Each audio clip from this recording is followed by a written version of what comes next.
Hey everyone, Matt Landfair here with Primary and Secondary. Welcome to Modcast. Today is Thursday, June 15th, 2017. The topic, 556 versus 308, and other silly interim ideas. Basically, we're going to be talking about what our potential options are as a nation for the upcoming changes in ammunition. What soldiers may be looking at for their upcoming combat load, whether it's going to stay how it is, especially with this new hot ammo that we have, or go to something that's going to cost a lot more money. Software versus hardware, all that good stuff. Awesome panel today for it. We are down by 2 people right now. Hopefully they'll join us. Ian will be here hopefully in the next 30 or so minutes. Hopefully Ray also will wake up and join us. We'll see. So quick backgrounds. My background's in law enforcement. Armor. As a matter of fact, I have an armor course tomorrow with Will Larson. It should be a good time. I'm looking forward to it. Let's see here. Instructor stuff, video game stuff. Yeah, the usual. A lot of the social media stuff. And then we have Mike Lewis. Yes, sir. 20 years Army, most of it at the center of the universe, Fort Bragg, North Carolina. Did 10 years in the 82nd Airborne Division, retired from a really cool job in the 82nd. I was a small arms master gunner for, 2.5 years before retirement. Done a little bit of instruction outside the Army, a little bit of instruction inside the Army. Had a lot of fun. And going back into some form of instruction, correct? Yes, sir. Currently retooling. Cool. Jordan. Yeah, I guess I've been professional and semi-professional gun nerd for about 10 years now. I think, minor internet celebrity there with the Carnik action there, and hoping to get into it tonight. Yeah. Speaking of Carnik, also on our Primary and Secondary LLC page, for the last day or two, I've been running Carnik videos every few hours. And it's just nice to review them. It's unfortunate. When I start one, I usually sit down and watch multiple because I kind of enjoy them. Then we have that Karl guy. Yeah, Carnicon videos are kind of like heroin. Once you start, you just keep slamming it. But anyways, obviously one of the co-owners and hosts of InRange TV, along with Ian McCollum, who you see who just joined, who's also part of Forgotten Weapons, and I help with that once in a while. I'm a long-term civilian training junkie, one of those guys that tries to find trainers worth training with, spend my money and go do it because I believe in being a well-skilled firearms owner. Run the 2-gun action challenge match, which is a 2-gun physically oriented kind of combatives match, for lack of a better term, for over 10 years. NRA service high-power masterclass shooter, nearly distinguished, kind of got bored with that. And hopefully I don't have as cool the credentials as the people that are on this panel, but hopefully I bring something good to the conversation as a result of some of that other experience. And it's cool that you bring that up because I was going to mention something to that effect. It's cool that all of us can come from completely different backgrounds, different experience, and yet with these different types of backgrounds, we can come to very similar conclusions. There are some universal truths, and that's all there is to it. It can be a commando like Chuck, or it can be some random popo guy like me. It can be competition people like Karl, and we all can ultimately find some very similar ground. So speaking of commando guys, Chuck, intro time. Yeah, Chuck Pressburg, 26-year Army Special Operations veteran, recently retired. I currently consult and train within the industry, and I'm also a reserve law enforcement officer. And we were talking before we went live how he may have something to do with this new craze with red dots on pistols, how it's kind of come back, something rolling special. I don't know. Dugan. Well, hello, I'm Dugan, and when it comes to these calibers, I think we ought to just throw them all out, and we all go to 17 Remington Ultra Magnum. That's the way to go. And he's from Carnik. I really thought he was going to say Grundle. I'm guessing that's the extent of your intro. You don't want to say anything else? 17 Remington Ultra Magnum is the most effective caliber that you can get your hands on these days. Bar none. I was going to say, in this day of wimpy 308, real men shoot 45-70, right? Why did we ever leave that? I want one. 45-70. That's what 45-110's for. Can't believe we're downloading. Now we're at 45-55. What are we doing to our men? I don't get it. I want a 45-70 lever action one of these days. Ash. So I'm the about 22 years in the Army, fixing to retire. I'm the guy that's messing up all the books, all of them. So it's all my fault. Even the Pentagon guy said that the new rifle is based off of the book. So it's all me. I was trying to figure out what to exactly put down as your description, and I have U.S. Army retired / author of modern methods. That's the best I could think of. That'll work. And, I'm really hoping, and this is obviously me talking as a police officer, I'm really hoping that influence moves over into law enforcement and cops can start learning from this and they give up sports. It's time. We just had discussions on that today. So with sports, while we're right here, they just did EIB somewhere. And the guy was doing EIB and he pulls out his fancy dancy new book and he's like, we don't do sports anymore. And it caused major problems with the EIB committee and we got drug into offices today. It was awesome. So we're working on that too. Cool. And now we have that Ian guy. So Ian, since it's the first time you've been here, we're gonna need some more background than just what these guys have been given. Oh boy. Okay. Well, I don't have anything cool and impressive to provide for background. That's fine. I have been nowhere and done nothing except read a whole lot of books and look at a bunch of weird guns that none of these guys would ever want to actually have to use. I guess I run ForgottenWeapons.com. I've been doing that for 6 or 7 years now. It's mostly known these days as the YouTube channel, but it is actually a website and started off with a lot more textual and photographic content than just video. So how did you figure out you wanted to do this? Well, it started as a hobby. It was just a fun thing to do. And then it grew into a full-time occupation. Oh, that's awesome. And boy, I'm not going to turn that down. Yeah. Cool. Well, I totally vouch for no one wanting to use a lot of these guns because I get to use them along with Ian. And Ian's like, isn't that great? It's a model XYZ. And I'm like, no, that's pretty much a piece of shit. I do, however, have with me the perfect solution to today's discussion. Mm-hmm. Right there. That's the one. Actually, that is going to be relevant to the conversation. There's a lot of history behind that. Cool. So speaking of the conversation, we're gonna start out with a little bit of framing. Already talked to Chuck about this. He's going to basically give a semi-brief overview of what his thoughts of this are, and from there we'll go. So Chuck.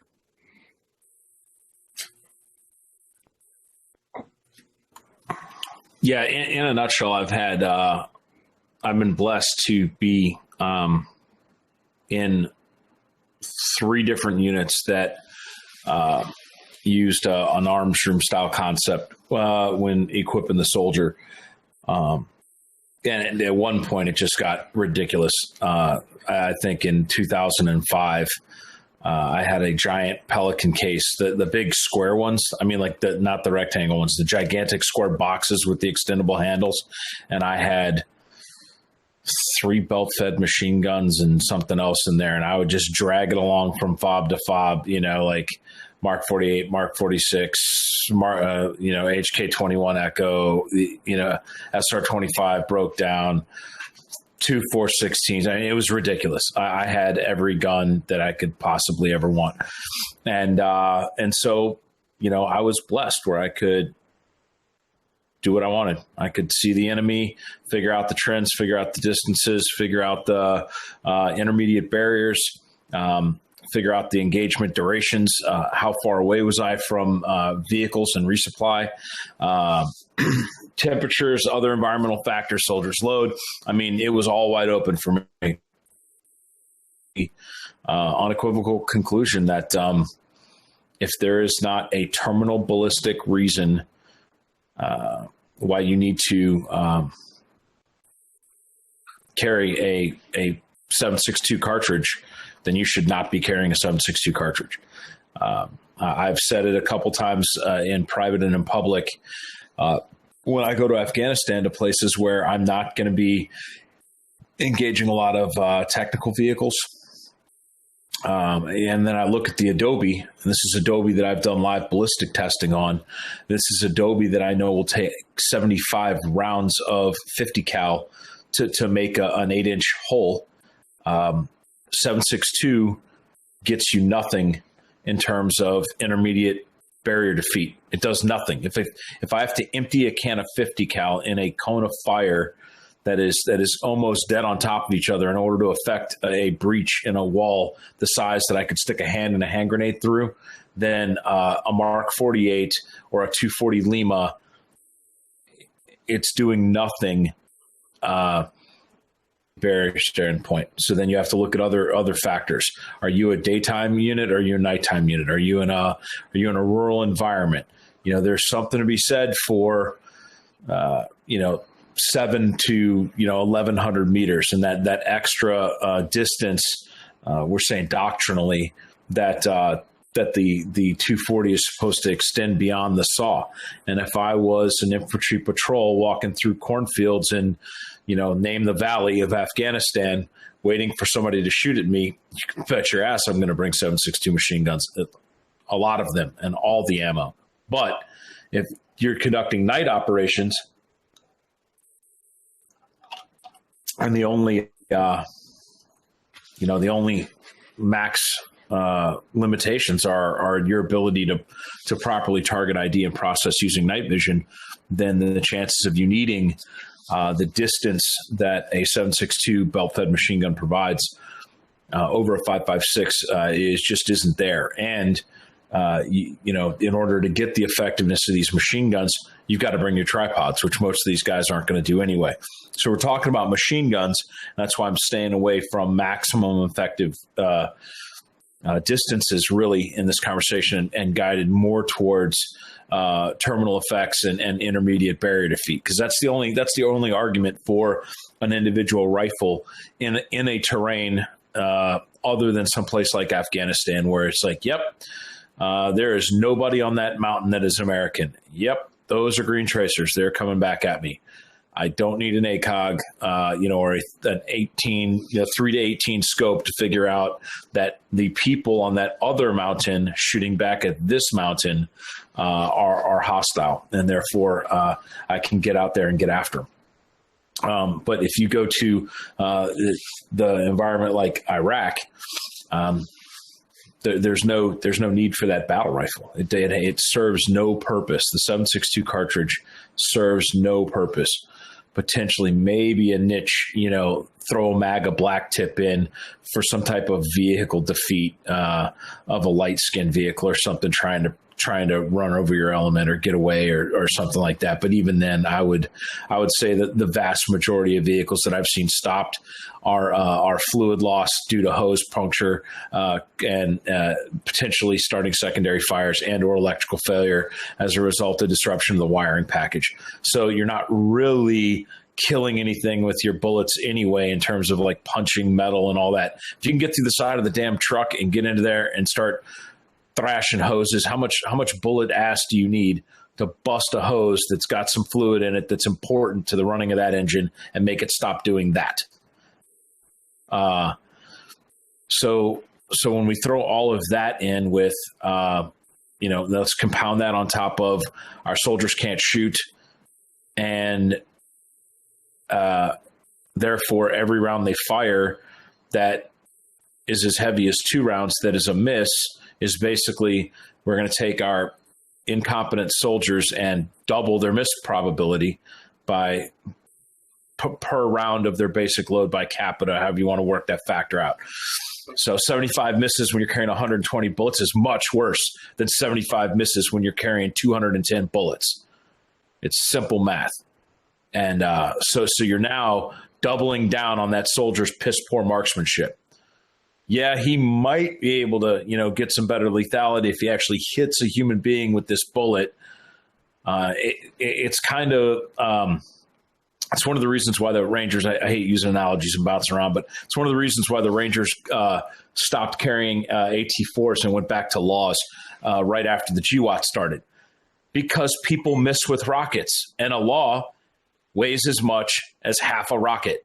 So when you carry 2 laws, you have twice the opportunity to get it right as with the AT4. And I'm done. Sounds pissed away. Or 2 laws. Boosh. Damn, my range estimation sucks.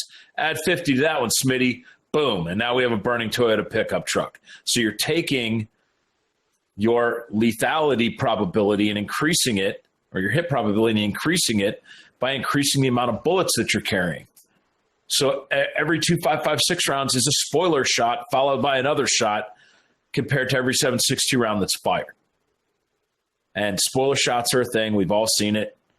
We all saw Air Force counter precision fire element sniper guy on Top Shot get crushed working his data and taking a 32-second shot with the Barrett at 1,000 yards when the action shooter guy runs up to the Barrett, lays down, fires around in the berm, moves it in his Christmas tree and fires a second shot and gets a hit at 17 seconds. And the sniper's like, that's bullshit. And I'm like, that's a truck that just blew up, buddy. Sorry. Go back and watch some cheesy Mark Burnett reality TV. They get it. Combat spoilers are a thing. And you just don't have the bullets to be willy-nilly pissing them around out there. If I thought that our chain of command was smart enough that they would maintain the same amount of magazines carried and just reduce the total number of rounds the soldier carries as such, I could almost feel good about this, but we won't. We'll fuck it up.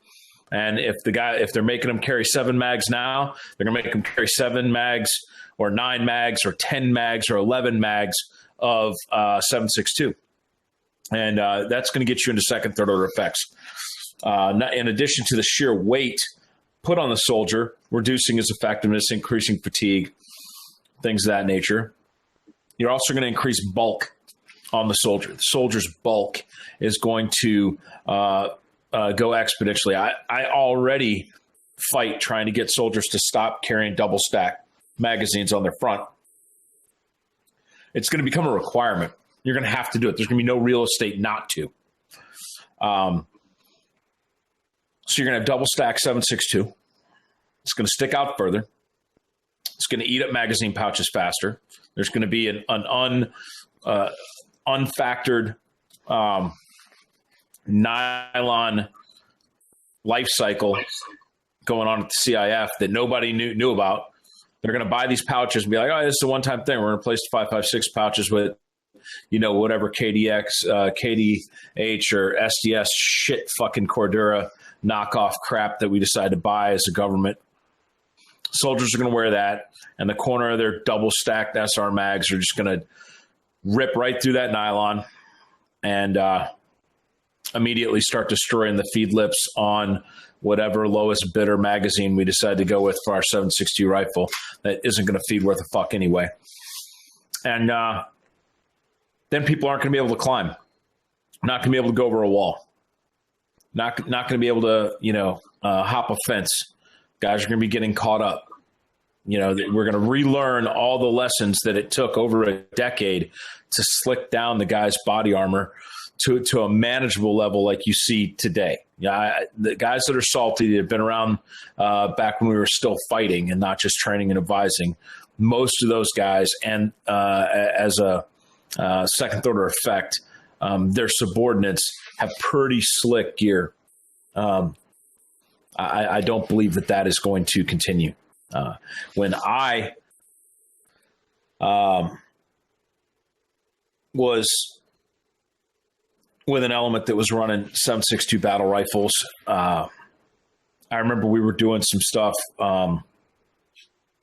from aircraft, and the guy had 7.62 magazines on his back because he refused to double stack on the front, and he had mags loaded in a bag on the aircraft, and the dude would mag dump as we were landing, and then somebody else in the helicopter would have to combat squire and pass him a loaded mag over his shoulder from the go bag, and he was topping off his rifle as he was stepping onto the ground, getting out of the helicopter to ensure that he had the maximum amount of ammunition available because of the reduced cube space on his gear. And I remember multiple times while we were out there, and I'd walk by him and I'd hear, psst, psst, hey man, what's up? Hey, I need the ammo off my back.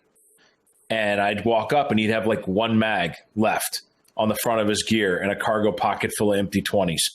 And I'd have to take he doubled up on the back because he wasn't climbing over fences on his back. So he had a double stack 308 mag pouch. I have to pull the 2 308 mags out and hand them to him and then take 2 empties out of his pocket and reload his pouch on his back. Finally, not to beat this horse any further dead, but I had, as an ammo accountability guy, when I came into an outstation, I would have to sign for all the ammo and maintain the ammo from the element that I was ripping out with and issue it out to the guys. That was one of my additional duties. I walked in there and it was, this element had deployed with battle rifles, and there were crates of loaded M118LR, who knows the lot number, thousands of rounds of sniper match ammo in 20-round mags stacked in emptied out ammo, the wooden ammo crates that the ammo cans come in. And I was like, what is all this? And they're like, yeah, man. We ran battle rifles. That shit lasted 2 weeks. So these guys were on a full tour, and in the first 2 weeks, under the arms room concept, the idea of having a sexy 7.62 battle rifle went right out the window, and those guys were back to carrying 10-inch and 14-inch 5.56 weapons. So, we've been down this road. I've been down this road personally. I've had battle rifles available to me, 16-inch this, SCAR that, whatever I wanted to carry. And I just can't get on board with somebody telling me that there is a material defeat threat reason to burden every soldier and our logistics system with a caliber change. This really, really, really starts to sound like the XSAPI program. Everybody know what XSAPI is? Most of y'all don't. XSAPI was the good idea fairy saying somewhere out there, someplace, there's a threat that can defeat our SAPI plates. So we need to make a threat that'll stop it. Not that threat's ever been seen in the AOR that our guys are fighting in. And we invested millions of dollars at the end of the free Bush money. And all of those plates sit in a warehouse waiting for this magical magazine of fucking magic bullets that, we're going to bring a dude in on a slab and be like, oh my gosh, look at his ESAPI plate. Whatever shot him went through him like a hot knife through butter. And then we're going to call down to Kuwait, and 15 C-17s are going to swoop in and start handing out plates to everybody. You know why? You know why that plan has to be that asinine? Because those plates are so fucking stupid and heavy that even the generals know putting that shit on our soldiers right now when that threat does not present itself is tantamount to fucking negligence. And we're about to do the same thing with a rifle. We're about to do the same fucking thing with a rifle. So you heard it here first. So you're saying those plates are next to the Ark of the Covenant in some crate. Yeah. Matt, you mentioned this, and this is, of course, coming from a completely different side of the fence, which is the competitive side that I live in. But the same exact data that Chuck just said applies 100%. So in the right match environment, first of all, you see no one running 308. You just don't, because the reality is there's a marksmanship and recoil recovery cost that's too great. And you'll be running out there, and there's a target that is there at 350 yards. It's not trying to hide. It's right there. You can see it. You go down prone, you try to take shots at that. Guy with the 5.56 gun inevitably goes, dot, dot, dot, dot, dot, dot, dink. Fifth one hits, and he moves on. The guy with the 308, blam, miss, blam, miss.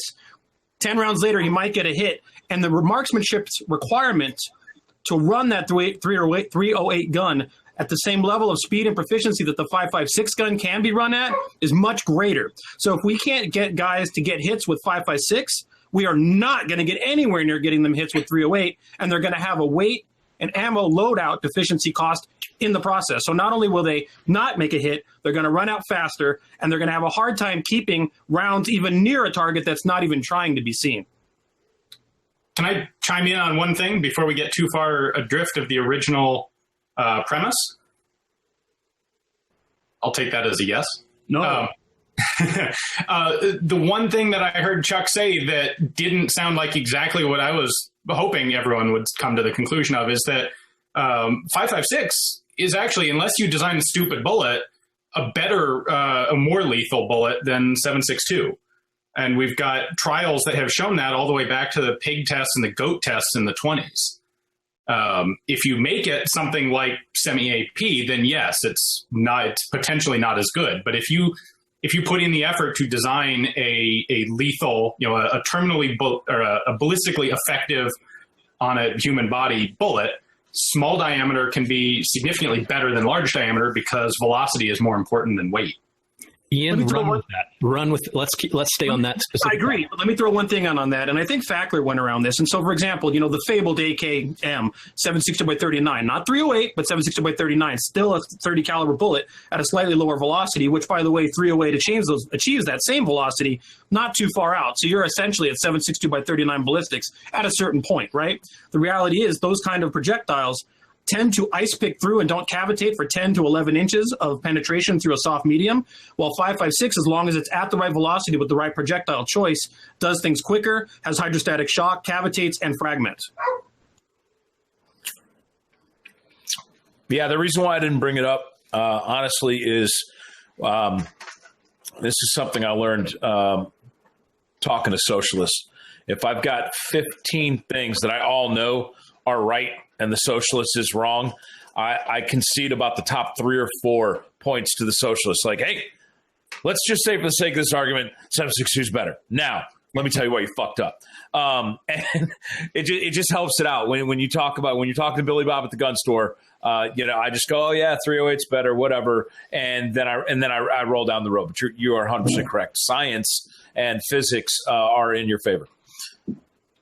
I'm glad to hear it from someone like you. Let me throw one devil in the details into that, right? One thing is that if you're in a place like Afghanistan and you're trying to apply suppressive fire, and let's say you're accurate enough to at least rain bullets in the general vicinity of those 4 PKMs behind a rock at 1,100 meters, 308 M118LR will stay supersonic to 1,200.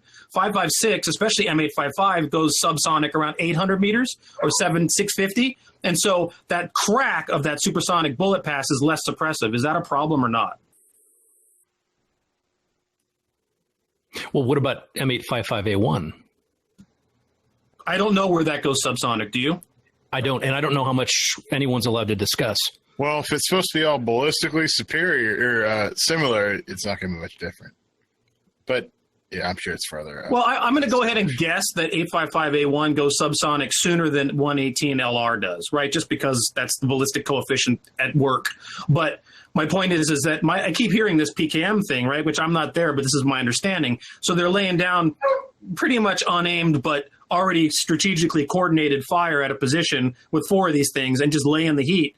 And the reality is they're way out there. They don't care that if only one of them hits, but one of them might and will. Hard to suppress that when something is that you're firing back with goes subsonic before it even gets there. That's a question, not a statement. Yeah, the biggest thing, I mean, now we're getting away from guns and into the tactics or whatever, but the biggest thing is explosions. The Afghans don't know a hand grenade from a 203 round from a 60 millimeter mortar round. So as pathetic as the 203 is, I mean, absolutely the fucking most worthless weapon that we have in the inventory, in my opinion, in terms of being able to actually seal the deal. It's nice to be able to lob something that goes boom out generally in their direction. Because until shit starts exploding, they will not stop raining lead on you. As soon as something explodes, they all kind of look at each other like, are we being bracketed? Was that mortars? I don't know. Have you had enough fun for today? I've had enough fun for today. How about an afternoon nap? Fuck yeah, let's get out. And you can potentially make the enemy quit and go take a nap by shooting ineffective HE in their general direction. So there's something to be said for the enemy thinking that they have effective fires around them. And if they can't hear it coming, maybe that plays into that. I mean, something as silly as a 203 going off 100 meters away, scaring them off, maybe the actual crack of a round passing by their position could cause them to go get some footbread and man love early on Thursday, I guess. I don't know. Here's the thing. Ian and I were talking about this the other day in preparation of this conversation we're going to have tonight. And the thought that I kept coming back to is this is not a problem that's solved with a rifle. It's got to be solved in other ways. It doesn't matter what you put as a rifle into the hands of the individual soldier. The reality is identifying the threat, the marksmanship required to do it, all has to come into play, and it probably won't have the effect we think it does, and the solution has to be something else. And, Ian, you brought up something interesting, and Chuck, you just said the word mortar. Why is that not in play? Well, Jose actually covered this it was our commie weapon one, talking about overmatch, how he's only going to maneuver so far, and he's only going to use small arms to a certain distance. When he has the abilities, when he has the resources, he's going to call in some close air support or something like that. Well, there's been historically a lot of weapons in the light mortar category that are easily portable, that are yes. lighter than a 7.62 rifle. Yes. The two that come to mind for me are the Japanese knee mortar, which I think is a dramatically underappreciated gun, historically speaking. And I know the French had like a 50 millimeter light mortar that's like this big. The Brits carried a pack mortar, and I want to say the thing was like 25 millimeters. But when I showed up for OEF1, when I first got there, like every Brit carried 2 or 3 rounds for the pack mortar, and the pack mortars went everywhere. And like that thing literally didn't even have a bipod. It was a small base plate and a tube. Yeah. And I don't know if they were doing some like crazy color-coded sling thing. That's some old M79 nom shit. I don't know how they were aiming that fucker, but it was light enough that they didn't go anywhere without their mortars. And our mortars, when you look at 60 millimeter mortar guys, like those boys are in the hurt locker. Like to bring the 60 somewhere is a significant emotional event. I'm serious. It's like, hey, we're gonna go out on dismounted patrol today and drag a boat anchor behind us. Oh, that should be fun. Let's do that. And that's why you don't see enough close mortar support then, and why we don't get out of mortar range of our 120s from our FOBs, because dismounted infantry mortars with the element, unless it's some company, Erwin Rommel fucking 03 bullshit where he's going to take the boys out for a couple days and they end up all running out of water and having to fucking medevac all their heat casualties. Unless it's one of them kind of 03 boondoggles, you don't see dudes going out on company movements with their mortars very much in combat. I saw a really interesting weapons system that was pointed out to me, and when it was pointed out to me, I was told and by the way, the reason that this will never get used is because it's insanely expensive, especially from a training standpoint. But Raytheon makes something they call a Pike, which is a 17-inch long, 1.7-pound laser-guided missile that you fire out of a 40-millimeter launcher. And it's got a 2-kilometer range. And it's not a huge explosion, but it's better than an M79 round. And that's the sort of thing that seems to me to be an optimal solution to this. There's a bunch of guys in those rocks 1,000 meters away. If you can laze it, and then you sit there and doop and have a directed explosive that hits right on it. I think there's even dumber versions of that, like rocket-assisted 40-millimeter grenades, to get it past that 400 or 500 meter range where, those low-velocity 40-millimeters start running out of juice. One of the other problems that was pointed out... Oh, sorry? No, that's it. Oh, something that the same person suggested to me was, in general, explosives aren't an acceptable solution to this problem because most of the time, if you're not in a place like Afghanistan, you're going to have major problems with potential civilian casualties that the rules of engagement are going to have an issue with. And that's where something that's actually physically guided, like that Raytheon thing, would be of particular utility. They're probably some, $100,000 a pop or something. I was going to say, I'm sure Raytheon said that. Yeah. One Raytheon is a friend in the industry. But I'm going to keep raining down on Mortars are pretty accurate. They're not very accurate. Mortars are not very accurate in a react to contact situation, because if the base plates aren't settled, you're going to get that settling effect of the mortars. And I'm not an 11 Charlie, and I didn't know that. But as far as I know, I fired the first 60 millimeter mortar mission of the GWAT when I got stuck pulling a hasty defense, and my buddy Dilly was the mortar platoon sergeant for the battalion, and I had a full section of his guys with me, and he said, "Hey, can we register the guns?" And I'm like, "What?" He's like, "Yeah, I need to fire the mortars to so that if we have to actually shoot, they're going to be very, very accurate." So what happens if we don't register the mortars?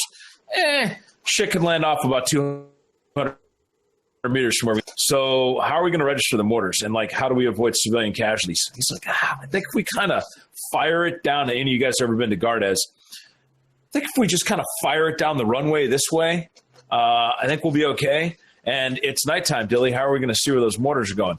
We got an AC-130 gunship. Let's have them spot for us. So I registered the mortars using an AC-130 gunship as the spotter, and that went over the theater forward fires net, air to air. And there was a lot of people in Kandahar and Bagram wanting to know why someone in Afghanistan was firing mortars, because it was a big deal. And I'm like, this is a 60 millimeter mortar. You should get your buddy's permission to fire this. Hey, can I fire this mortar? Sure, fire the mortar. But yeah, it was a big deal. So there's something very scary. We've taken artillery level oversight, and we've pushed it down on top of our 11 Bravo indirect fire specialists. And as a result, our mortars don't get used as much as they should.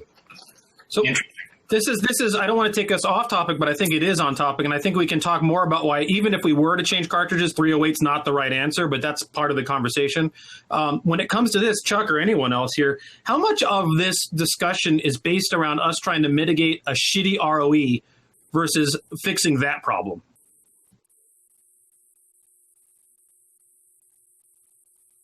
I mean, a lot of it's both. It's ROE and it's cartridge, They both suck.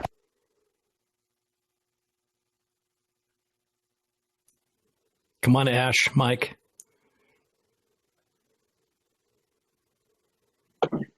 Yes. Well, maybe I'm touching a dangerous topic, but it's an interesting one to consider, right? So I can say this, being a civilian side of it, I wonder, let me just pose that question to just the ether. How much of that ROE problem is turning into this problem, and it's something worth thinking about?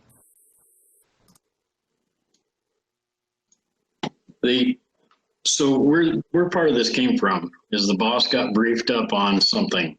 When I say the boss, that's General Milley and his little guys up there. So he got briefed on something. Chuck hit on it a little bit earlier with the XAPI. The 7.62 push is not because it's right. It's because it's Mr. Right now. We already have a 7.62 cartridge, the black tip, the 996, that if we got in somebody, because if you look at what they're actually saying, they're talking about armor. They're not talking about range, they're talking about armor. So we have this black tip that we can start throwing at guns right now, but the problem is we don't have a gun right now.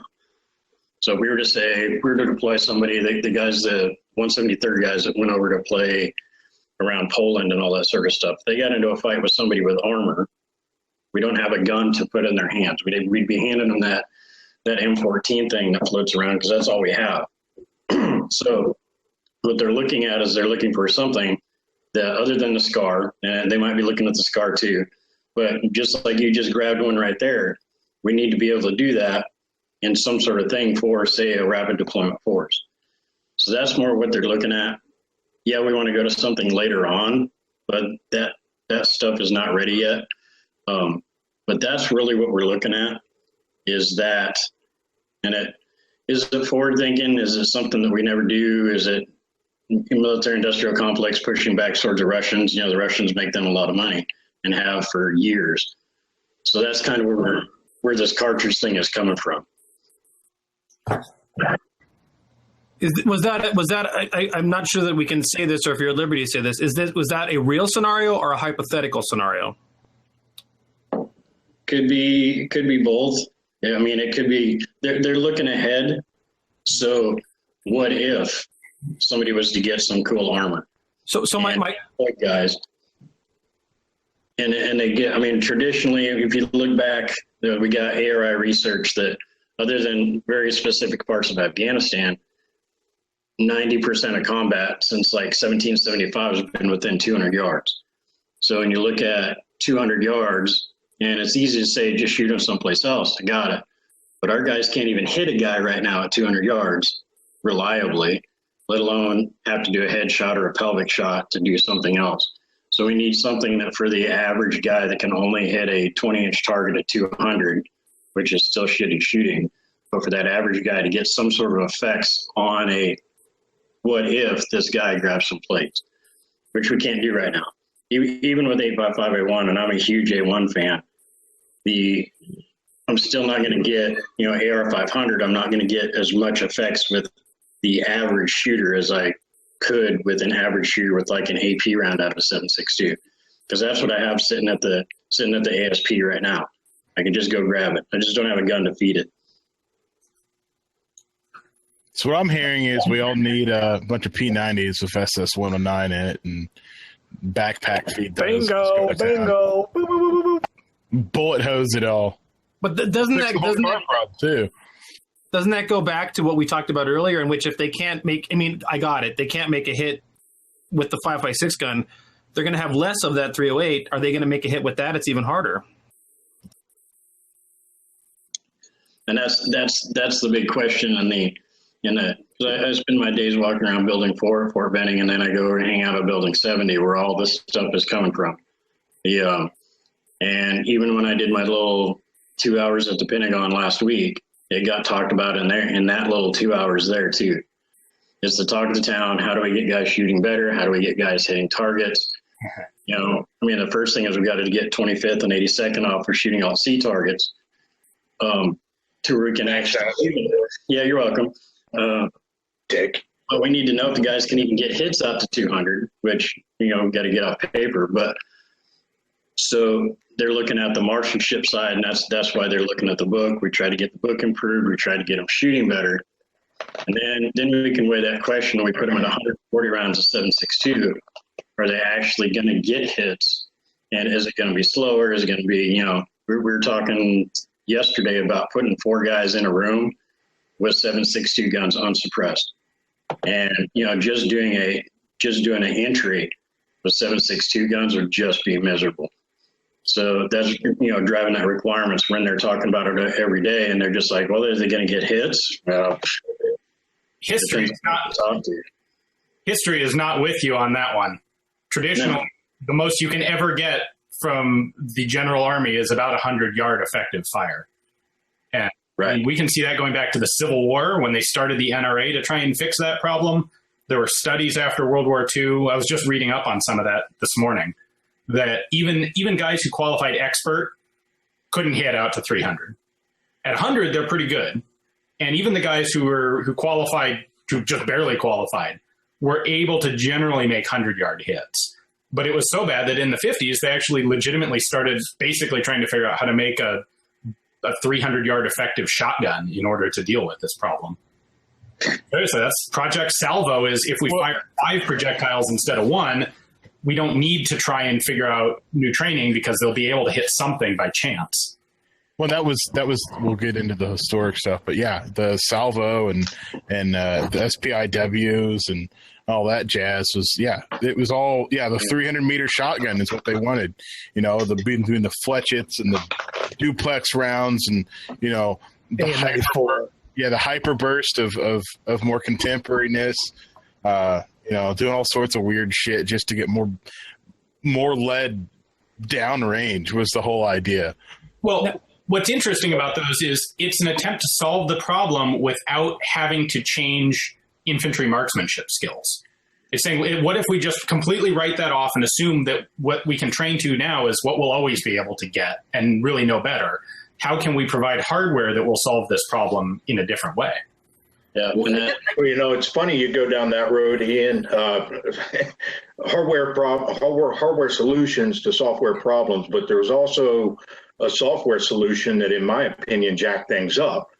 We go back to Train Fire 1, 1950, what was it, Ash? 1954, I think. But Train Fire it's a lot of it's still being used today, or has been until this point. And in Train Fire 1, they specifically said that the intent was to produce acceptable marksmanship using the type and number of instructors likely to be available during an employment, or a deployment rather. So the goal wasn't to produce mastery. The goal was to produce good enough with a conscript army. Now, fast forward 60 years with, the books that are being written now and, the spectacular efforts coming out of Building 4, right now they're trying to fix that. The problem is we've got 60 years of mediocrity being bred into the force. How do we fix it? It's got to be a hardware and a software solution combined, because we've identified the software problems. We've identified that 5.56, it's a great cartridge, but we're pretty much maxed out on the capabilities of where we can take the 5.56 cartridge. So how do we combine the two? Yeah, and that's on the software side. We've been saying the same stuff for 50 years, and there's been no improvement. So all the little engineer guys and the little nerds over there, and the guys that are going, hey, we need to kill things, and I need you to hit things to kill things. You're not going to get better with your software, because you've been saying the same thing over and over and over again for 40 or 50 years. You're not getting better. And we could date that back, like we were just talking about, all the way back to the 20s and the 50s and all that sort of stuff. So we're not going to get better. We can, and, Mike and I spent the past 2 years trying to rebuild what we say on teaching guys to shoot. And is that going to have an effect? There's nothing new under the sun. Somebody's been shooting on a bullseye target. Somebody's been saying the shot process. Somebody's been saying flow. We found articles that are 15 years old on shot process and flow. So that's not going to fix things. I don't see it. I see it getting better, but it's not going to fix things. So how do we get this super bullet, whatever it is, whether it's 7.62, 6.27, 17 HMR, whatever it is, how do we get the guy to actually put the bullet on the dude? Because you can't get kills without putting the bullet on the guy. And that's why they're looking at these other things, that the track and point shenanigans and all these other gizmos and gadgets, because we can't teach a guy, the average guy, we can't get them to do that. So the engineers go, hey, well, I can do this and you can hit this guy. And all of a sudden we're getting hits and everybody's happy. But now we've got gizmos and gadgets and problems, and it's just this big circle. And, it's not up for us to solve, because we're all old, retired guys and not in the system. It's for the system to solve it. But hopefully we put tools in place to get them to do that. Need to play more video games. It's funny. I get to see this through the other side of the looking glass, like we were talking about earlier. And so I've shot a bunch of service rifle, NRA service rifle and stuff at a bunch of Marine Corps ranges, Camp Pendleton in particular, for many years. You get out there in your bondage suit and you're slung up and snapped in. Your left arm goes dead from blood flow. It's essentially a tourniquet, and you sit there and dial in your dope, and you're doing this bullseye target stuff at 600 or 500 meters for an entire day of 80 rounds, and then you're done. And then I transitioned from that into more practical shooting sports, like the 2-gun match that I run, 3-gun and stuff like that. And while the fundamentals of the marksmanship that came from the service rifle endeavors when I was chasing legs applied, but the reality of the practical shooting that I now do as an interest as a civilian has much more reality to it. And I wonder what is the disconnect there, that we spend so much time, an entire day, firing 50 or 80 rounds on a KD range snapped into a bondage suit, and forget about this practical application of shooting, when it seems to me that that's where the emphasis should be. There should be a mixture of both. You should learn, how do I put it, the best marksmanship techniques. And then you should go to, once you've learned the best marksmanship techniques and mastered the shot process with no pressure, whatever. And then you go into other scenarios where, now that you know what to do, you learn where you can cheat the process a little bit. Do I really need breath control? which used to be known as a fundamental. Now it's part of control under the functional elements. Do I really need to control my breath at 100 meters? No. Just breathe, dude. Do I really need to do it at 200 meters? No. Just breathe, dude. Aim and press the trigger straight to the rear. Do I need to control my breath at 600 meters? Yeah, I do. So it's a matter of learning what's right, and then you can learn where you can cheat. And, you know, going back to what Ash said with the shenanigans with tracking point and whatnot, that's a great idea. Let's put a system on our gun that we can lock onto a target, and it will not allow the gun to fire until we've got a perfect aiming solution. Great idea for a dude in a gunfight. Yeah, we've had some fun when we played with the tracking point. It doesn't do wind dope. It lasers only distance, and then it fires only when it lets it fire, and it just goes off, which is really strange. And when you laser a target at 300 yards, that's a headshot. The people that are the reps that are watching you say, "Oh no, don't shoot at that target." Right, Ian? Oh yeah. I don't think I'm getting the impression that there is nobody on this panel who would have any interest in tracking point. Wait, so it doesn't do wind dope for you? No. And what's the point? That's what we asked them, and they're like, meh.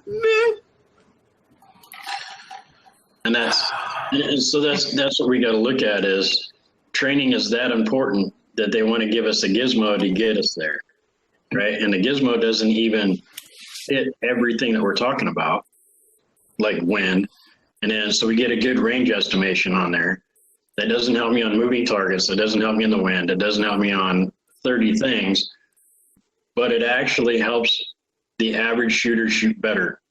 And so now we go, okay, how much better do we need? How much gizmo do we need?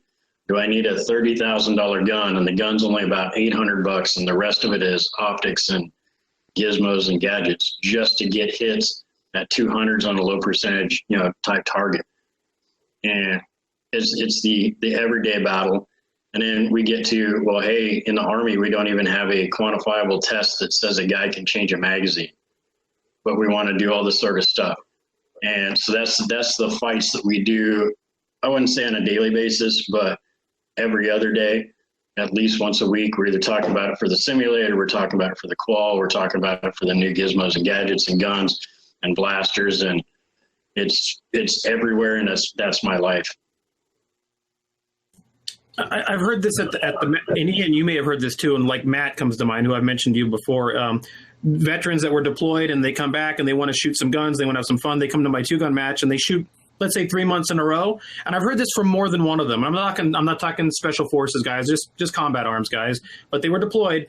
And they said in 3 months of shooting just a civilian match, they got more trigger time and training than they ever got in their entire time when they were deployed or in training. And that wasn't a compliment for the match.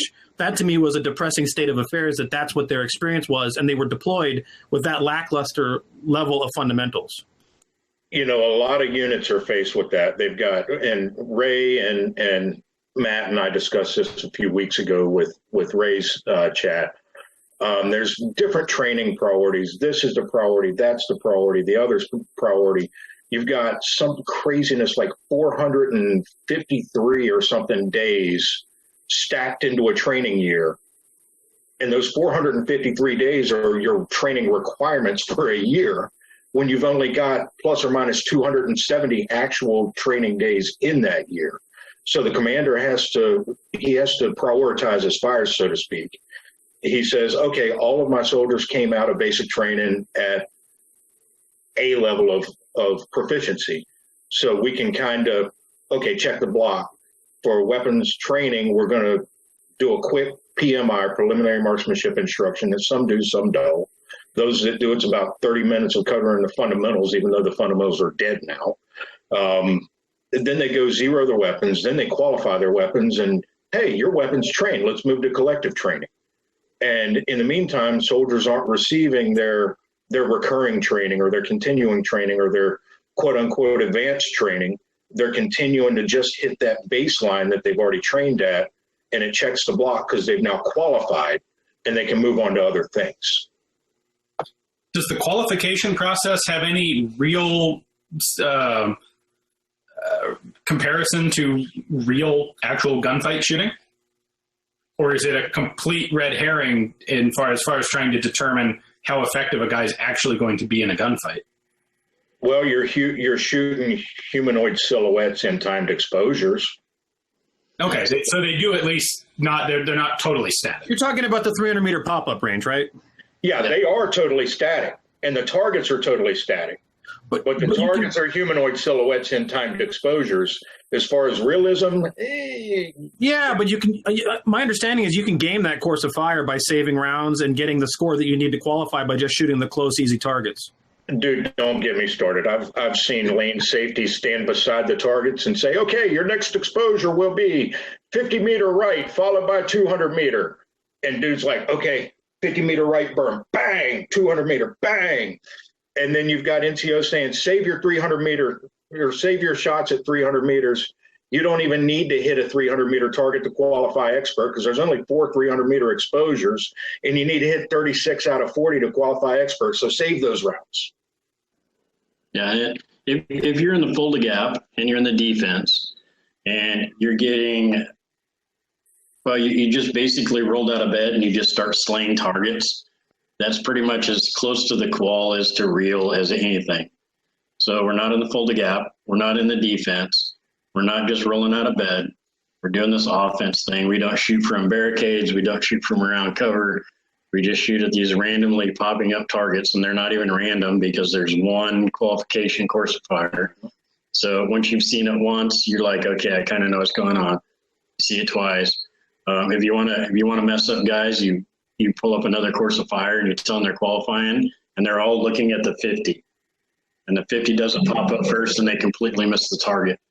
I was at a unit. We won't say which one it is, but I was at a unit, and we went to test a new course of fire for qualification, and they all had ACOGs, and they had badass zeros, and they used a new target, and they zeroed up all nice, and the 50 targets were coming up, and the 50 targets were going down, and they weren't shooting them.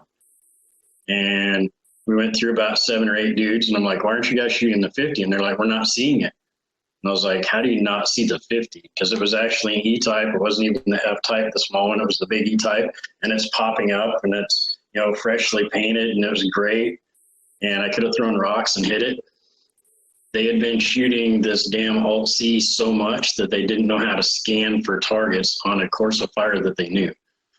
So I won't say that the qualification is garbage because there's a problem with changing the qualification. You have 500,000 dudes in the active duty. You've got 500,000 reserve guys, and those are just rough numbers.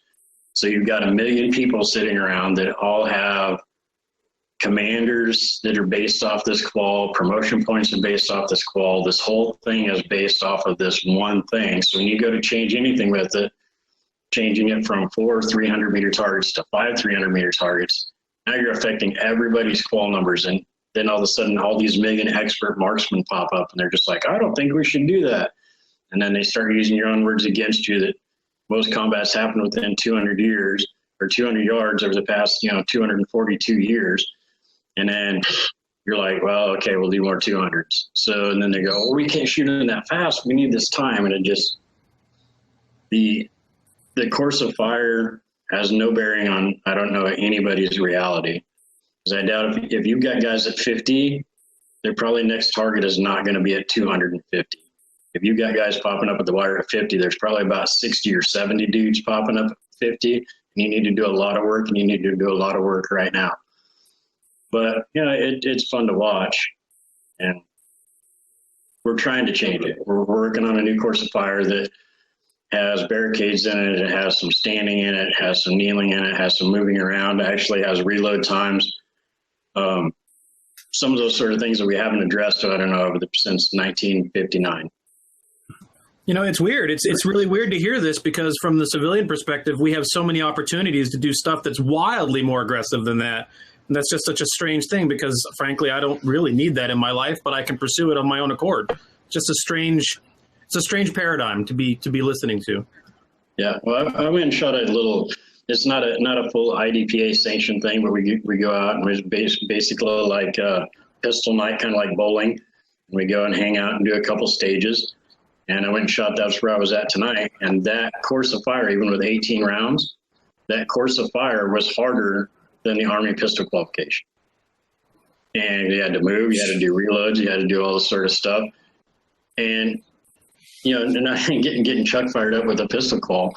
And that's just kind of where we are with all these things is I can go shoot a two-gun match or an IDPA match, or I can even just shoot a rifle match. And it's more realistic than going to the qual range. And even with the All Army, we should be doing all kinds of cool things. And we're laying at the golf course with perfectly trimmed grass, and we're laying there and we're doing these shots when we have all the dope, and that's great. And then you send that same guy off to combat and they're like, what's the range of it? I'm going to dial to it. And you just want to punch him in the head. Well, this doesn't make sense. Everyone tells me if there's a timer, it's just a game and it's not training. Right. Yeah, no, that's well, whatever. I started shooting the day qual. I was in the Rangers when Stanley McChrystal wanted to incorporate, embrace the concept that we are in fact going to fight at night, and so we just thought it was as simple as lay on the pop-up range for after dark and show up and shoot the daylight course of fire with 7 deltas and 14s on, and get after it. And by that time we had perfected, I'll use that term loosely, our zeroing procedures. There's probably a gray whisker for every fucking private that I've ever had to zero a weapon at night, prior to the PEC 15 and its co-witness laser capability. But anyway, what we found was it wasn't a marksmanship problem. That was a seeing bad guys problem. So we had to make adjustments. We had to increase target exposure because we only had 40-degree field of view. So you lost the ability to scan to see the target, and the target's only up for 3 seconds because it's only 50 yards away, but you're looking to the right when the one on the left pops up. By the time you scan in sector and rotate your head back there, you've lost all the time for that engagement. And then at 300 at night, at 100% illum, with the proper contrast, and how do you adjust? How do you take into account for contrast? Every pop-up range in the world is different in terms of the amount of shot-up backstop behind the 300, or is the 300 just looking off into the wood line where it's the highest thing on the horizon, and the only thing behind it is fucking pine trees riddled with bullet holes. So lane 5 might be perfect for contrast to background under near IR I square, but lane 16 totally obscured. So it was a technology hardware shortcoming, but the Rangers, we went forward and we did some things and mitigated some things. We said, all right, we're going to check weather and light data. And if it's below 75% illum, all engagements will be at 200 meters and in, to ensure that it was more fair from a target ID standpoint. And then we gamed the shit out of it. I'll tell you, I shot the night qual from out of the foxhole. I went 10 yards to the left, directly in front of the left 50-meter target. And if you lay directly in front of him, all of the other targets in depth are all in a line directly behind him. And then the only guy that you absolutely couldn't see was the dude on the right. And that's what your Ranger buddy was for. You'd shoot the entire qual, and then like halfway through it, the guy would go, right! And you'd look over and you'd zap the dude on the right, and you'd go back to scanning in your sector. And it was so effective, I could even put a 3-power magnifier on my 14 and glass all the way out to 300 meters and get really good laser effects on Ivan. And I didn't have to worry about field of view because I had a Ranger buddy in my foxhole with me. I mean, I always fight with a buddy, right? So, I'd have him get my back. And even if I missed 1 or 2 guys on the right, if I could drop the 250 at night, I felt pretty good and confident that my Pac 4 Charlie or my Pac 2 was properly zeroed. But that was like light years ahead of what anybody else was doing at the time. When we went to the range control people at Fort Stewart and told them that we wanted them to reprogram the algorithm for the 40 target. There was only one algorithm. Everybody in the Army knew it. Every range was the exact same. And we showed up and said, hey, you guys are supposedly the contractors in charge of servicing all that equipment. You can't tell me you have nobody here that can write code or modify this algorithm, because this is what we want. We want 10 seconds exposure at 300. We want this many seconds at this distance.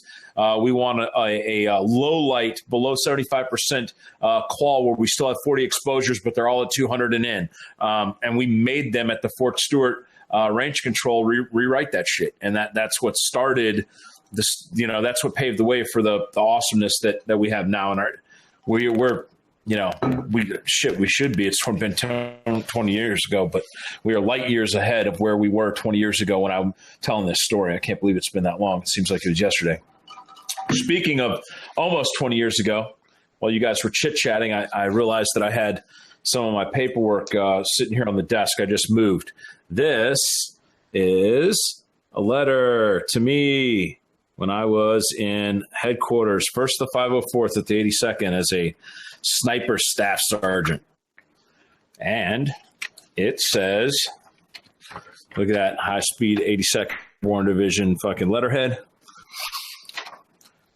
Dear Staff Sergeant P., I really enjoyed your presentation during the Devil Brigade Marksmanship OPD on Friday. It was great to see you discuss and demonstrate the components of a superb combat marksmanship course. Beyond that, your enthusiasm and professional attitude gave me lots of energy. I look forward to seeing you on the street, the drop zone, and the high ground. Airborne. David H. Petraeus, Colonel Infantry, Assistant Division Commander for Operations. And then there's a handwritten note on the side. Great work. The division is fortunate to have you in its ranks.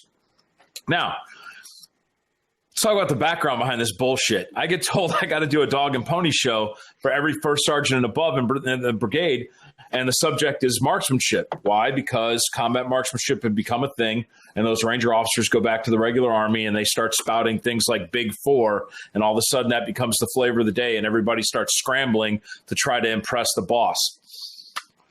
I had no ammo. I had no range for ship LPD. I literally set up a stress shoot with barricades and targets parallel to Ardennes Street and shot it with blanks. And Petraeus gave me a fucking coin. He's like, how fast do you think you could do this? I was like, do you want me to be honest with you, sir? Like no shit, aim point on target? He's like, yeah, like no bullshit me, Sergeant. Like, how fast can you do that? It's like, I knew this shit under 1 minute, 30 seconds. He's like, if you do this shit in under 2 minutes, I'll give you a coin. And because there was skid co-dragging and all kind of, smoky stuff. And I wore gloves, which was, oh my God, what are you doing? You're wearing gloves. I wore Nomex gloves. I had magazine changes with part times and penalties if you were unable to change your magazine. And 7 whole seconds, gentlemen, from closed retention with a triple 3 by Vietnam era LC2 30-round mag pouch. 7 seconds. And I think you had to stow your old mag too. You weren't allowed to leave it on the deck. But my point is that these knuckleheads, like, they embrace that shit and they love it and they want to do it, and then they see something else shiny, and then we're left in the wake like, hey man, you just tried to institute cultural change. You just issued a fatwa, but it's been 6 months. Why don't you have my back with range control? Why don't you have my back dealing with the ammo people and making sure that our strack is tight? There's all these other things that has to happen down to NCO business and educate the force. And if you can't help me, then you're just jibber jabbering and throwing out buzzwords trying to look important. So anyway, I've got a question for you, Chuck.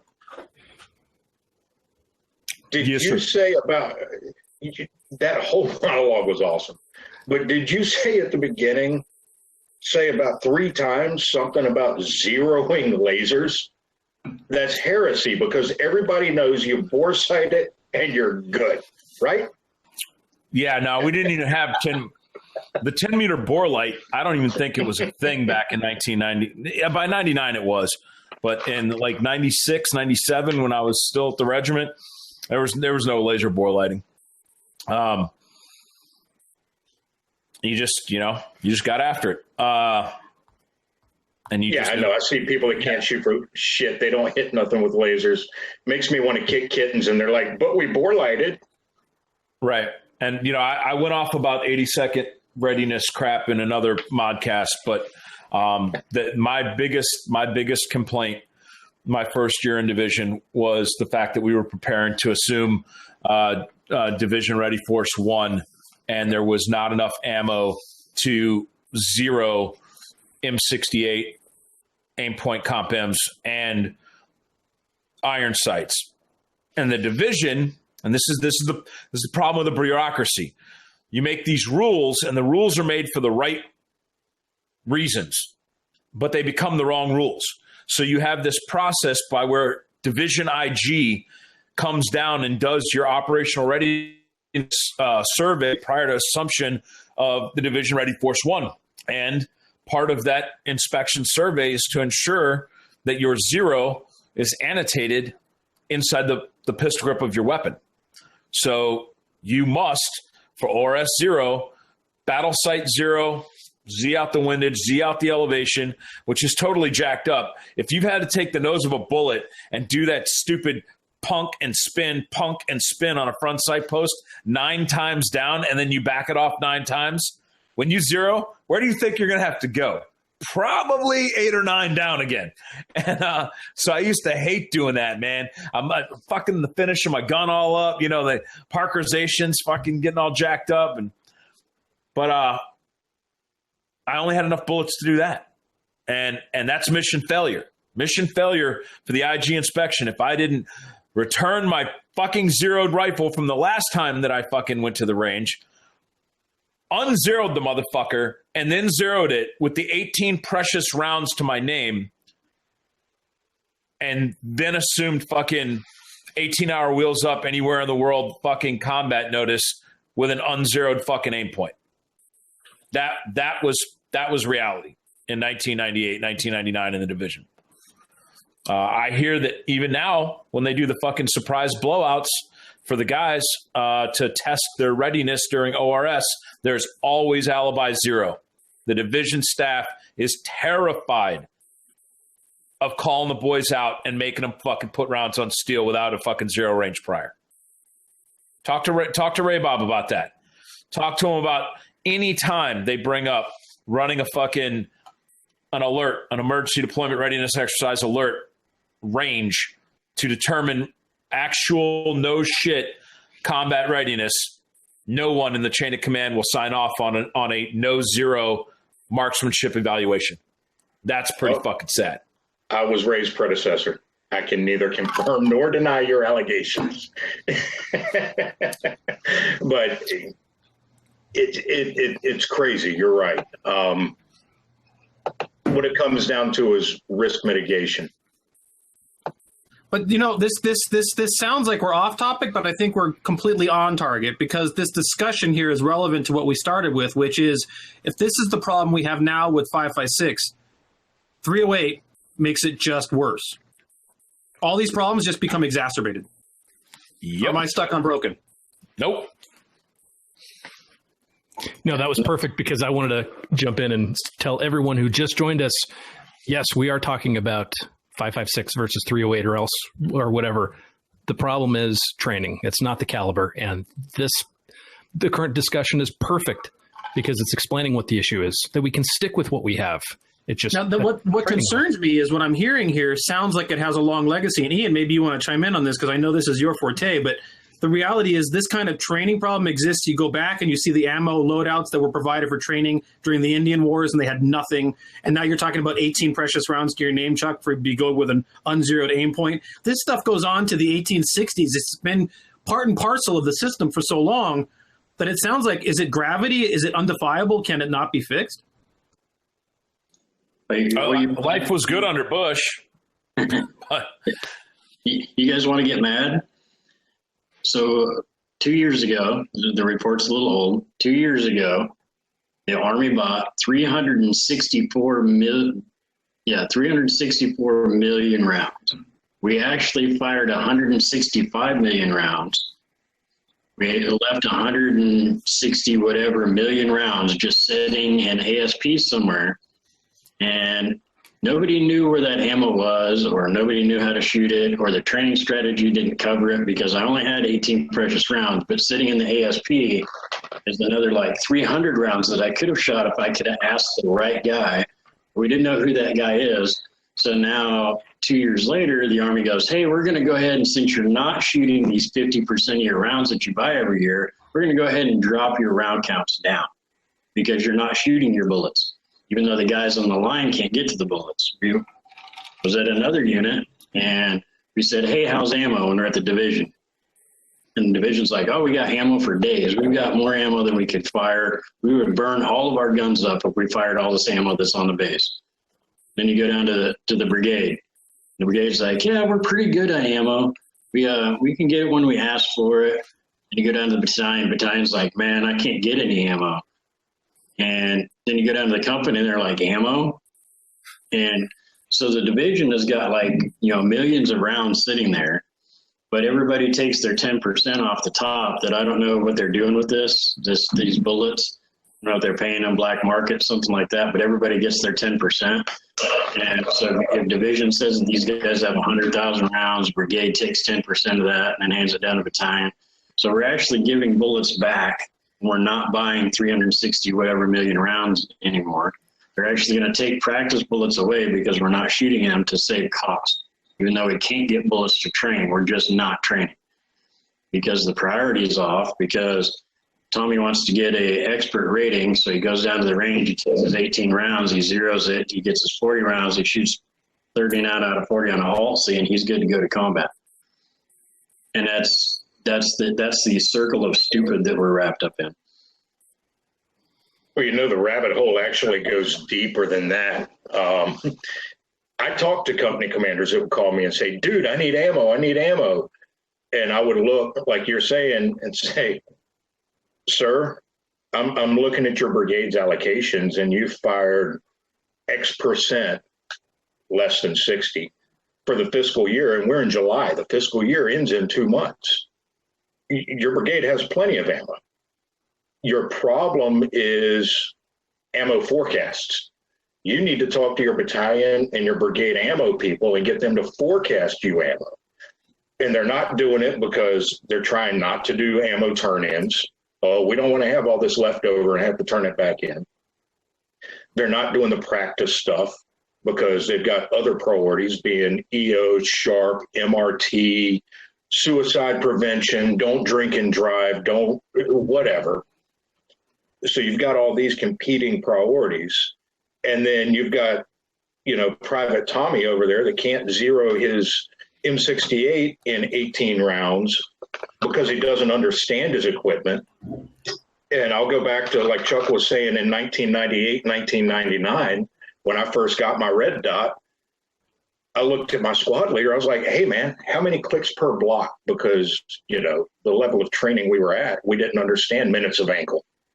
And if you had mentioned mills, I'd have looked at you like, what are you saying?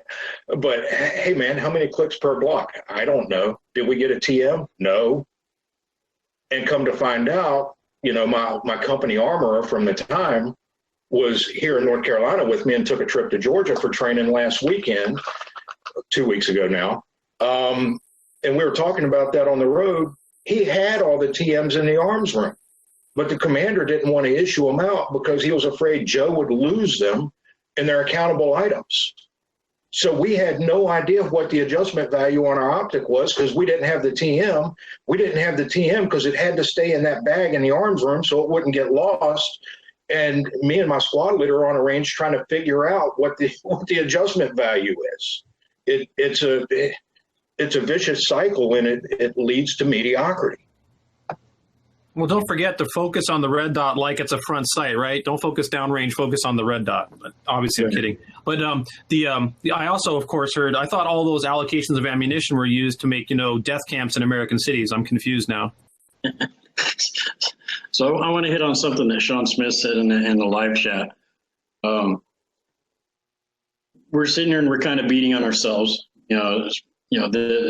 I'm basically the guy that's working on all this stuff. So I'm talking bad about, I have effect on this.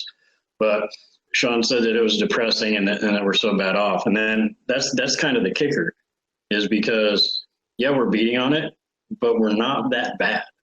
We're really not that bad. It seems like this is that bad, and we could be 1,000% better. And that's what we're judging it off of. Appleseed, I mentioned it the other day, Appleseed gets any civilian that rolls in off the street. And if you're shooting well at Appleseed, you're shooting 4-minute groups. And I go down the street and there's guys that are big time Army dudes that are saying soldiers can't shoot that. Well, grandma that's 67 years old or the 7-year-old child just did it. with a crap bolt action gun that they use at Appleseed. So it can be done. But we're not as bad as it seems, because what we do throughout, we only hit the 300 target 18% of the time. And that's what basic trainees, that's their, hundreds round down range. And that's true. But these guys at their 100 round down range are getting about a 60%, 70, 80% hit rate on 200. They're getting, 90% hit rate at 150. And that's where combat's happening at for most of these dudes. So where it's important, we're doing pretty good. And it's not like that we're out there dying. We've basically been out, smoke checking anybody that wants to step up to the plate for the past, 25, 30 years. So can we be better? Absolutely, we can be better. But it's not that it's that bad off that we're all going to die. Let me throw one question out there before we go on to the ammunition thing. So I brought this SCAR out earlier, right? And we've heard this RFI thing going on about a 308 gun, and they want it to be under 12 pounds, which the IAR M27 is already over 12 pounds, but that's another discussion. But if the SCAR exists, and I know it's not a perfect rifle, but why is that one already shit-canned if we're looking for something in 308?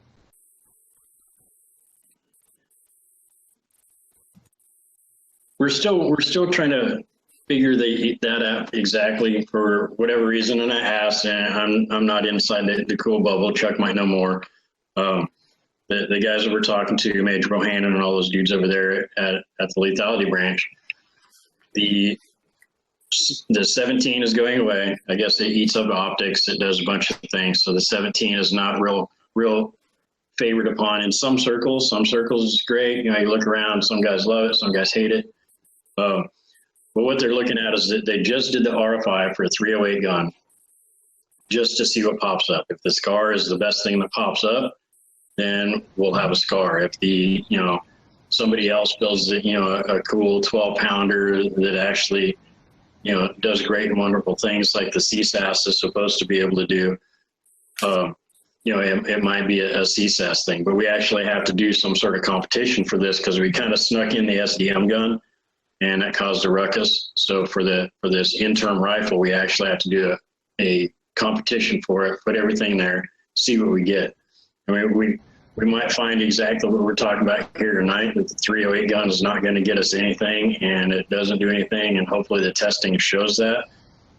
I've never been a 308 fan, but the testing is going to show, and what we have to do is we have to convince the guys that are sitting around in meetings, and they're kind of looking like this, not even paying attention to the meeting, and they handwrite a note that says, I want 110s for everybody. And when these guys are in positions of power, that guy, nobody says, well, that's not really a good idea. They go, Roger that, and they move out and they start trying to buy things for everybody. And that's kind of the way I'm going to say the head honchos are pretty upset with the whole procurement process, just like everybody else. And they're bypassing it every chance that they get. The problem with that is you can't duplicate it. You might get something really great right now, but you're not going to be able to duplicate it. And those guys over there at procurement are literally busting their ass. The new crew that's there, they're checking all the 12-pound thing. They probably went and researched every type of gun that's floating around. Those dudes, I see them every few days, and they're trying to get the right shit, and then the bureaucracy hits. So the requirements are getting written for good stuff, and then other things start happening when you start talking about money, and then the wonderful people at Picatinny. I'd love to talk about that more, but somebody's probably listening that's important. I can vouch that the 17 does eat optics and fingers. That pick rail and where the charging handle is a problem, but that's a whole other conversation. But, if we're talking about this, why is it even 308? 308 is not all that great a cartridge. Is it just because we're used to it? I mean, we go back, and Ian brought up a clip of 276 at the beginning of the discussion. There are better choices than 308 by far. So why is it 308? It goes back to what Ash was saying. It's what we've got in inventory. We got 308 sitting around. Let's use it. So if we had 4570 in inventory, we'd be looking for a 12-pound 4570. I mean, doesn't seem to make a lot of sense. Yeah, went up. Well, yes. So that's the whole interim thing of it all. Okay, so we got 308 sitting around. Let's get something that shoots that. And in the meantime, let's start, okay, so if this pans out, let's work on the 264 USA or whatever wonder cartridge of the week is cooking anywhere. So if you start this off from scratch, you basically have one fundamental decision to make, and that is, do you want your rifles and your machine guns to use the same cartridge? And if you do, then you have to do a balancing act of, do we want a machine gun cartridge that's not really heavy enough to fully exploit the range that we can use with a mounted vehicular or tripod mounted machine gun? Or do we want a rifle cartridge that's too powerful? And that's what 308, that's where 308 is. We have 308 because we had 30-06. We had 30-06 because it was a very effective machine gun cartridge. And the balance, it was determined we'd rather have a good machine gun cartridge than a good rifle cartridge. The problem and the justification for this is often, the justification on the other side is often, if we combine them, then we only have one cartridge. But I don't think that even ever works out, because every time as far as I can tell, every time someone decides that we're going to have one cartridge for the rifles and the machine guns, it's something like 308. And you then still need a second cartridge because you don't want to kick in a door with nothing but 308s. And what you typically then end up with are submachine guns. So now, instead of having a rifle round and a machine gun round, you have a machine gun round and a submachine gun round. And you're right back where you started, logistically. Well, I thought you were going to throw your hat in the 17 HMR ring, Ian. I'm going to bring this up because I was looking into it, and I've actually got some of it on the way. Yeah. Wait, what were those phallic looking things you held up? I couldn't see it. Me? I've got Dugan 17 caliber stuff right here. Yeah. Oh, see, caseless. That's the answer. That'll solve all of our problems right there. Yeah, there's some German 17 caliber space magic going on there. But what I was getting at, the last time they tried splitting out was the SAW program, and where they got down into the 6mm by 45 SAW, which isn't just a necked up 5.56. It's an entire cartridge. It just happened to share the same 45mm overall length. And basically what they figured out was that, yeah, it was better. But that was the same time M855 was coming down the pipe, and they're like, yeah, it's not really that much better. Right. Yeah, no, that's really interesting, Jordan, that you mentioned that, because when I was at a company, I reviewed some of their footage that's like not released, and it was like a Stoner's interview about the SAW trials, right? And so he claims that 6mm in his Stoner LMG was a red herring from ordnance, and it delayed him like well over 6 months. So totally, like they were using a superior cartridge for the purpose of sabotaging his shit, and didn't even care that it was a superior cartridge. Just wanted to add that in there. Yeah, that surprised me. Yeah, because there's all sorts of weirdo guns. The 249, I don't even think was like originally part of that whole thing. You had Ford had a couple guns for that. A bunch of it was kind of that late the late 60s, early mid 70s is like the last heyday of the really like the broadly accepted military industrial complex, where you still had guys like Ford and like, Texatron and Calit Gauge and all these big companies still paying attention to that shit. And just the stuff they came up with is just insane, because they kind of come at it. They don't have there's not as much practicality. Well, not so much practicality. They don't have that understanding of they don't have this previous understanding of what this gun should be like or how it should work. They come at from a clear direction. They'll have so many preconceived concepts of what this thing should be and how it should work. That's one of the fascinating things to me about the SPEW program is that idea of a salvo firing weapon could never conceivably have come out of the military, because there's no way that you can actually practice marksmanship with it. If you've got 5 projectiles in a random pattern, you can't have national matches with that. It just doesn't work. And I think that whole concept, I'm not saying that it's the right way to go. I'm not saying it's valuable even, but it's interesting to me to see that there are times when the traditional bias of the military can have a huge impact on what they would even consider, much less test. I don't want to be, I'm being devil's advocate here a little bit because of my, again, not combat, but personal experience using 5.56, not only for competitive purposes, but for hunting, which is hitting things that are made out of meat. I have found it to be a fantastic cartridge when applied properly and with proper shot placement. But if the answer isn't 5.56, let's just guess here or pretend, and the answer isn't 308, what is the answer? And did we maybe already have the answer at one point in the past? It would be a plasma rifle in the 40-watt range. There you go.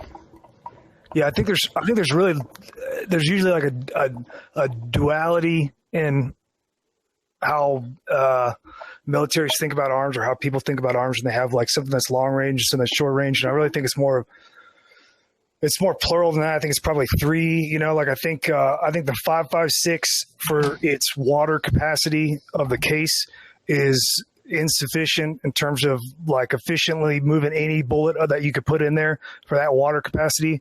And then for the purpose of killing people, it's overkill. Like you can actually go down in terms of the ranges that people usually get killed in, or that you're shooting people. So I think there's room for something that's even smaller. I think 5.56, like I think the 6 mil, I think 6x45 is way superior to 5.56x45, and you could use the same case. You use the 45 case, and then just neck it to 243, and then that's going to get you like close to M80 ball out of like a SCAR 17 in terms of depending on which load you do. And then the 308 is like really mediocre in between 5.56 and something bigger, and it could be pushed way further. You can get, like if you go to like a more efficient round, like a 7mm round with a better, like G7 drag, then you can get into like 300 Win Mag performance and the terminal effect also. And then half of the stuff, like in terms of, we were talking about armor and, like shooting armored targets, it's like half that stuff is, obviously training doctrine related. And it's so, the machine of the big army is such a clusterfuck and always has been, always will. I mean, it's like 300 years of beautiful tradition uninterrupted by logic. Right. So they're always going to have, this massive task of processing 1 million people, at any given time coming in or coming out. And, like you have to, and they don't know anything when they come in, or you have to assume that they don't, and they got to process them and get them and try to turn them into killers, but it's like, there's fundamental issues with that in terms of like, like you take something that's tactically proficient in the military, and depending on what, doctrine they're coming from, like if they're trained in big army, like they're not even going to know really, like they're probably not going to know how to kill people, so they're going to know how to hit silhouettes. So like if you shoot like IPSC, like I love shooting IPSC, but I hate it because it gives me thousands of reps of gut shooting people, and it's like that's not how there's no there's no consideration in big army training of like of hitting like stopping clipping a CNS, which is exactly what you want to do if you're gonna kill people. And 308, I've seen people take like 8 rounds of coax to the abdomen, and they'll walk around and on 2 feet, stand up and walk around, and it's no big deal. And they got hit with M80, and then I've seen somebody shoot an M9, at an intersection and hit somebody like 200 meters away, not expecting that they're going to hit them, and it ends up killing them. So it's like, shot placement is so paramount in terms of the terminal effects of the rounds, and that kind of consideration isn't taught at all. And I, in terms of the armor, and this is the last thing I'll say, and I'll shut up. But in terms of the armor,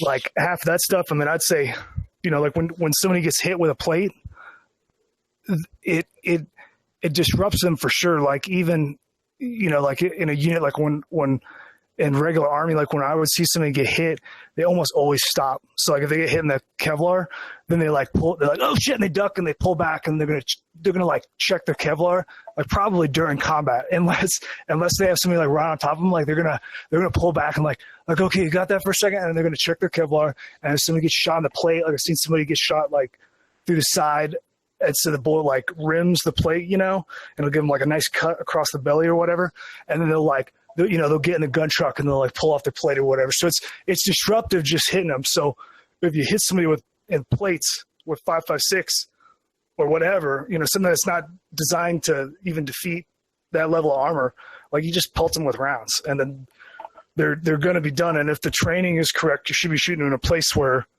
it doesn't matter if they're wearing a plate. They're probably wearing their fucking plates so low anyway, like a retard, and your bullets are just going to zip right through their CNS, So we need to T-zone real hard. Exactly right. That's exactly what you got to do. You got to T-zone hard. Well, that's where before we get into the big joke, the whole Carnicon thing, there's definitely some history. It's not the first time we've had this conversation. Yeah. A post came up about armor or something on primary and secondary. And, my response is pretty much exactly what was just said. Armor or not, it's hard to hit moving people, and it's hard for me to aim to hit a moving person where I need to hit them. So my aim, pun intended, when I'm shooting at someone is to stop them. I do not want them to reach cover. They are leaving from cover or concealment, and they are moving out sharply to cover. And so I need to rapidly, and this gets back into recoil mitigation. Heavy metal is not the infantry. We're not going to have muzzle brakes out there. These guns are going to be hard to control. The splits are going to be complete shit. I need to rapidly use aimed semi-automatic fire, adjusting my lead because it's unknown for that distance and speed. And if I'm using a laser aiming device at night, more than likely my laser has left the target and it is off an infinity somewhere in front of them. And hopefully I have enough power based on the lighting conditions that I have the lightsaber that I can see the track of the laser in front of this guy to determine lead. If I don't have that track of that laser, I don't have lead. I apply various amounts of lead while repeatedly pressing the trigger. Pew, pew, pew, pew, pew, too much, too little, pew, pew, pew, pew, pew, whoop, got a piece of him. And the dude will tumble and fall on the ground, much like when you guys are shooting hogs. And then he's going to try to get up and get to cover. He's going to resume mission. Because he's like, yep, I was going to cover for a reason. Yep, shit, that was the reason. And they're going to continue to try to go to cover. But it is in that pausing point themselves and picking up the broken pieces of their life that myself and all of my friends try to apply as much kinetic rounds into them to break stuff so that they can physically not raise their chassis and continue to move. That's step 2. Break the chassis. Now they are broken in a pile and still alive away from their cover. And then we can aim and turn off their lights. I'd say killing someone on the run is a 3-step process unless you are very, very lucky. Wing them, cripple them, kill them. And that all requires rapid, accurate, semi-automatic fire. That brings up a really interesting question to me. If we work on the assumption that the numerical studies are correct and the vast majority of shooting is within 300 or even within 200, would there be an argument to be made that a better round than 5.56 would be something that's actually smaller, that allows you to carry more of it, have more of it in magazines, and fire it even faster? Or I was going to say one other thing, Ian, was not only that, what about, I know this sounds like a minute number, but when you're talking at 200 or 300 yards, or maybe you go out further, the idea of time to target applies too, right? I mean, there is time in transit, and if dude's running here and Y is coming here, there's a lead problem, and the longer it takes to get to dude, the more likely you are to not get a hit. That is correct. There are people that have bolt gun requirements that are essentially designated marksmen. They are static position rifles for counter precision engagement. And those people are going to really, really, really big guns like 338 Lapuas, not because they want to shoot 1,800 meters, but because they want to take an untrained monkey and have them pop a dude at 6. So when you shoot laser beams, all of a sudden your Carlos Hathcock skills can get real rusty. How far is that? Don't know. Put the crosshairs on them. Pull the trigger. And when you start firing laser beams, you can get away with that kind of slop a lot further out. So that does that argument transition over to 5.56? At some point in this conversation, gentlemen, the 7.62 people are going to say, well, what about, and then something about Mary, fucking 5 minute, 6 minute abs conversation. 4.6 and 5.7 don't kill people. They don't. And when I'm trying to stop someone, we do get into a certain level of physics and kinetics and inertia and all of those things. I have to hit that guy with enough perceived damage or actual damage to him that he either psychologically quits because his brain housing group knows he's been penetrated, not just ventilated with an ice pick. He knows, damn, some shit just tumbled and fucking broke apart in my fucking thoracic cavity somewhere or in my pelvis. This is a significant emotional event. And then he does the last thing he should do, which is tumble and fall and think about it. And then I shoot him 8 more times. But if I shoot him with a 4.6 and he manages to stumble to cover and he's like, oh my God, Mustafa, I made it to cover. Oh shit, I'm leaking. He got like 32 holes in it. But none of them were able to psychologically or physically keep his chassis from getting to cover. I gotta keep the guy from getting to cover, and the PDWs don't do it for me in that respect. In a room, 16 times in your fucking face, yes, I'll take a 4.6, but that's not what we're talking about in this conversation. Doesn't even have to be a smaller cartridge. What about something like a 36 or a 40 grain 5.56? I'm just throwing this out there. I think the Projo should be, my opinion is the Projo should be more efficient to cover a greater range, but then on the shooter I think you can reduce even the recoil impulse of 5.56 lower and get a more efficient burn on powder so that you're getting because I think if you went up to 6, let's just take 6x45 for example. Like you can easily push 6x45 out to 800, but then you're gonna get an even. Generally, your BCs increase. I think a lot depending on the load. There are a lot of loads for 6x45 where the recoil impulse decreases, and that's with the same case capacity. And you're actually pushing a heavier bullet, which is counterintuitive. But I think like some fancy magic with like 6 mil and then maybe a shorter case. I mean, there's a lot of ways that you can go, but it's definitely not efficient as it is. Yeah, especially you're getting into a whole another ball game too.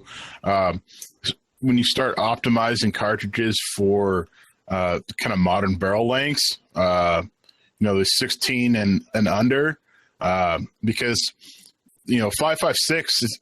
I mean, it's a fucking rocket ship out of a 20-inch barrel, right? It's kicking ass. But when we're talking 14.5s or 10.3s or something, it's not what it was, right? It wasn't the whatever fucking like arm separator. It was touted to be in the 60s. And then you're starting to get into like the 5.56 Mars, which personal interest there for me are like the Knights, the 6x35. Yeah, 6x35. Yeah, where you're kind of covering that ground now, and I think those are, you know, if I wanted to go off of my own little world, if I was Ordnance God King of the universe, that's probably where we'd probably gravitate towards. Would be something smaller like the 5.56 Mars or the 6mm, a sub 5.56 round for carbines and rifles and shit, and then, you know, make that in betweener, that almost 308 or, you know, something like that 6mm saw, a big long high BC bullet, and throw that in your belt feds or DMRs or whatever.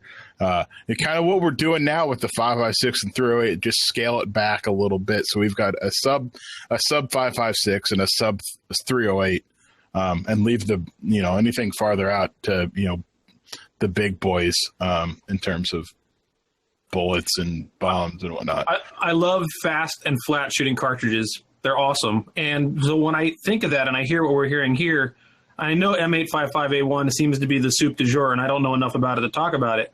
But why do we not see, besides the fact that it's not a good barrier penetrator, how come Mark 262 seemed to fall off the radar? Because it's not as velocity dependent. Its lethality just wasn't. It just wasn't that hot, man. That was a great match round, but it's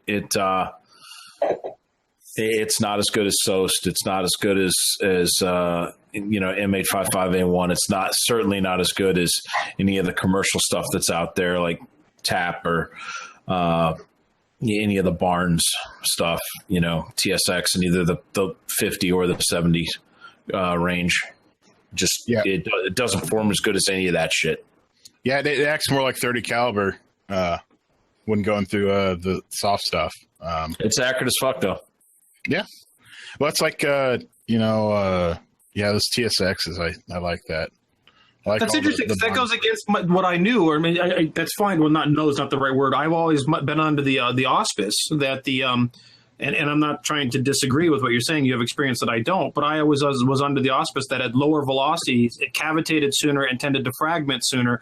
Especially, I think it was the Mod 1 that had the cannular at what would be less velocities than what you needed out of M193 or M855. Yeah, its fragmentation threshold was lower, but being a 77 grain bullet, it wasn't coming out of the bore as fast. No, it's true. Yeah. Your that fragmentation range was probably farther out than like 8.55. But you know, it's still. I think a lot of that stuff is like kind of. It's too, you know, when we're talking about like anything beyond just strict KE, it's like too dynamic to count on in terms of a performance standard. So like the way that I think about the cartridges is I say the distance that you need to deliver and what the threshold, the KE is, and just stick to that, because other than that, it's like you either hit the right spot or you didn't. So it's kind of like those hollow points that sometimes expand. Yeah. Well, and also keep this in mind, the guys rolling around, you know, with magazines full of Mark 262s knew better what they were doing with that bullet than, you know, dudes running around with magazines full of M855. At least generally. That would be my guess. That would bias the results, absolutely. Yep. I mean, it wasn't even available to the general purpose force. You know, that round came on board with the Mark 12s. And then after the war started, it started to proliferate. I saw some snipers with some downrange. Initially, it was drug deal stuff. Hey, we went down to ODA and they gave us a can or whatever, much like 50 cal office. But it got out there, but then it had its own problems. You know, we some of us here know Mike B. Mike B went through an entire drama about trying to, he unfortunately ran to the internet and started asking questions about how does he convince his JAG that fucking 262 was Geneva Convention compliant. Hague compliant. Yes.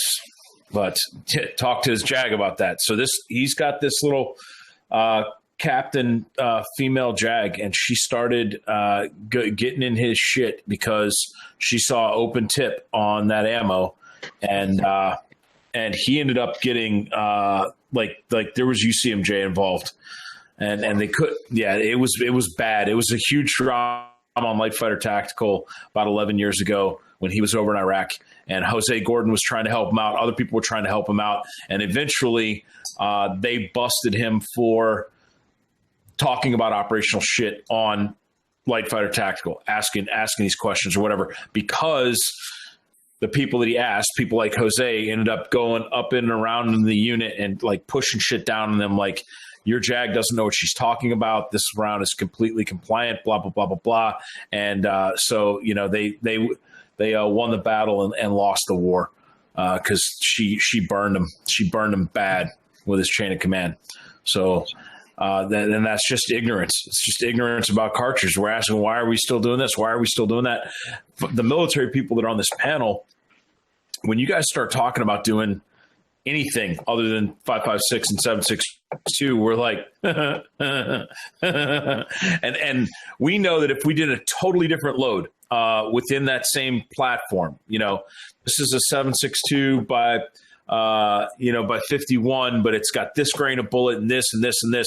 It's going to change gauging, and it's going to change this. It's going to change that, and there's going to be a logistical footprint change and whatever. Nobody in the Army gives a shit about that because it's still 7.62 in their mind. The idiots that sign off on this, like literally, oh no, it's just a different type of 7.62 round. It's good. We haven't made too big of a change. It's still a BMW. Dude, that's a fucking SUV, you know? Like, but it's a BMW, so we're good. But as soon as you know, if you say, hey, we're going to do a 6.5, whatever, they just think that that's this fucking bridge too far. And that's why there's the caliber of right guys are talking about. They want the M855A1 version, 7.62 version to be the bullet, that and M80 ball, and the gun is being built around that because that's what's available. They do not want to be testing a bullet while they're testing a gun. And then that gun that we're going to get is going to kick this can down the road long enough for the Army to go, you know, balls deep in ballistic testing, which should be absolutely laughable. I can't wait to sit back and watch. If it's like camouflage trials or anything else, it's going to be a spectacle to behold, I'm sure. Well, so how serious is it that they're going to 7.62? It's serious. It's serious. It's like, it reminds me of, I was in the field one day, and the guy that is in charge of all of SOCOM right now was my battalion commander. And he walked up with a fucking paper plate of Mermite watery ass eggs and leaned over the front of my fucking tactical vehicle, and it's cold and my neck gaiters on and fucking pine needles stuck to my face paint, and I'm eating this fucking shitty ass grits breakfast. And he goes, hey, I just got an email today. They're going to give the Ranger Black Beret to the entire United States Army. What? Sir, get the fuck off my vehicle. Like, just step over here with this shit. Who the fuck? Who even comes up with a story they're going to take the Rangers Beret and give it to the whole Army? That's dumbest shit I've ever heard. Well, here we are. So when somebody walks up to me and says, hey, they're going to give 7.62 battle rifles to the whole Army, I just go, oh, fuck. They're lucky I'm not there, because I'd be like trying to push them even further. I'd be like, let's get fouls, you guys. Let's get 1960s. I'll rifle it up. Fucking, we'll get some short fucking African Daisy Duke shorts, and we'll Rhodesia this shit. Let's do it. Hey guys, there was a question. Be surprised. We could just read off the M1 Garand in its original 276.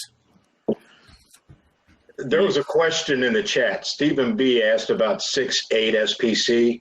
I'm not spun up on 6.8. Some of y'all probably are. My understanding is it's a good 200-meter round, but beyond that, ballistics not so great. What are your thoughts? It doesn't matter. They fucked it up in the rollout of it, so it's, you know, there's 2 or 3 different chambers. It's dead just due to them not getting it right in the first place. I only shoot SPC 2. Well, you run into the same issues. This is probably, if anything's going to kill this whole 308 push, it's going to be this, and it's that you're not making a big enough change to the whole world, right? That's kind of like, I don't think you won't see a new cartridge without a new gun behind it. I can almost guarantee you that, and vice versa. You're not going to see, not going to see a new gun without a new cartridge behind it too. In terms of like everybody in the entire, like the whole system. The silliest thing about the cartridge shit to me is like we got this shit. I mean, if we went back to World War II era or like World War One, what's homeboy that did the book, the General Hatcher. Yeah, Hatcher. So if we're not back in Hatcher's time, like we can just compute everything to within like 0.5% accuracy in terms of development of theoretical loads. So it's not like a mystery. We know what the best shit is. You know what I mean? Like that shit is known. So it's just purely held back by, the behemoth that is the logistics system, and how much of a bureaucratic pain in the ass it is to change anything, and stigmas that exist within, industry and user communities and, yada, yada. So the cartridge adopted for the M17 pistol, untested. Not a single test done, ballistics, intermediate barrier for that round, allegedly. Does it really matter how well it works? I think Yes, it does. yeah. If you would ask people that have been shooting ball rounds at people, I mean, that's 45 fucking exists. When all modern ammunition is the same. Exactly. All modern ammunition is the same. As soon as you go to firing slugs at people, size all of a sudden starts mattering again. So I have no doubt that we can extrapolate ballistics and BCs and all of that and modeling get us very, very far. The unknowns of terminal performance, again, both armor defeat and intermediate barrier. And we talked about going with a lighter load in a 5.56-ish cartridge. Somebody threw out 30 or 40. You're going to lose bullet weight, when you go through automotive glass. So you're 30, 40, how much metal is still around when you make contact with flesh on the other side of that car window? And so those are questions that, like your competition shooters, your accuracy, efficiency, ballistic efficiency guys, you guys are wanting ballistic efficiency in that external ballistics realm. And what the military really wants is efficiency in the terminal ballistics realm, and the external ballistics are just the medium to get it there. Is it good enough fucking in flight to get it to meet? Okay, great. Now, what's it do to meet? And that's the thing that we can't talk about, because we're not supposed to be designing cartridges for lethality. But it's a clusterfuck. That's what we want.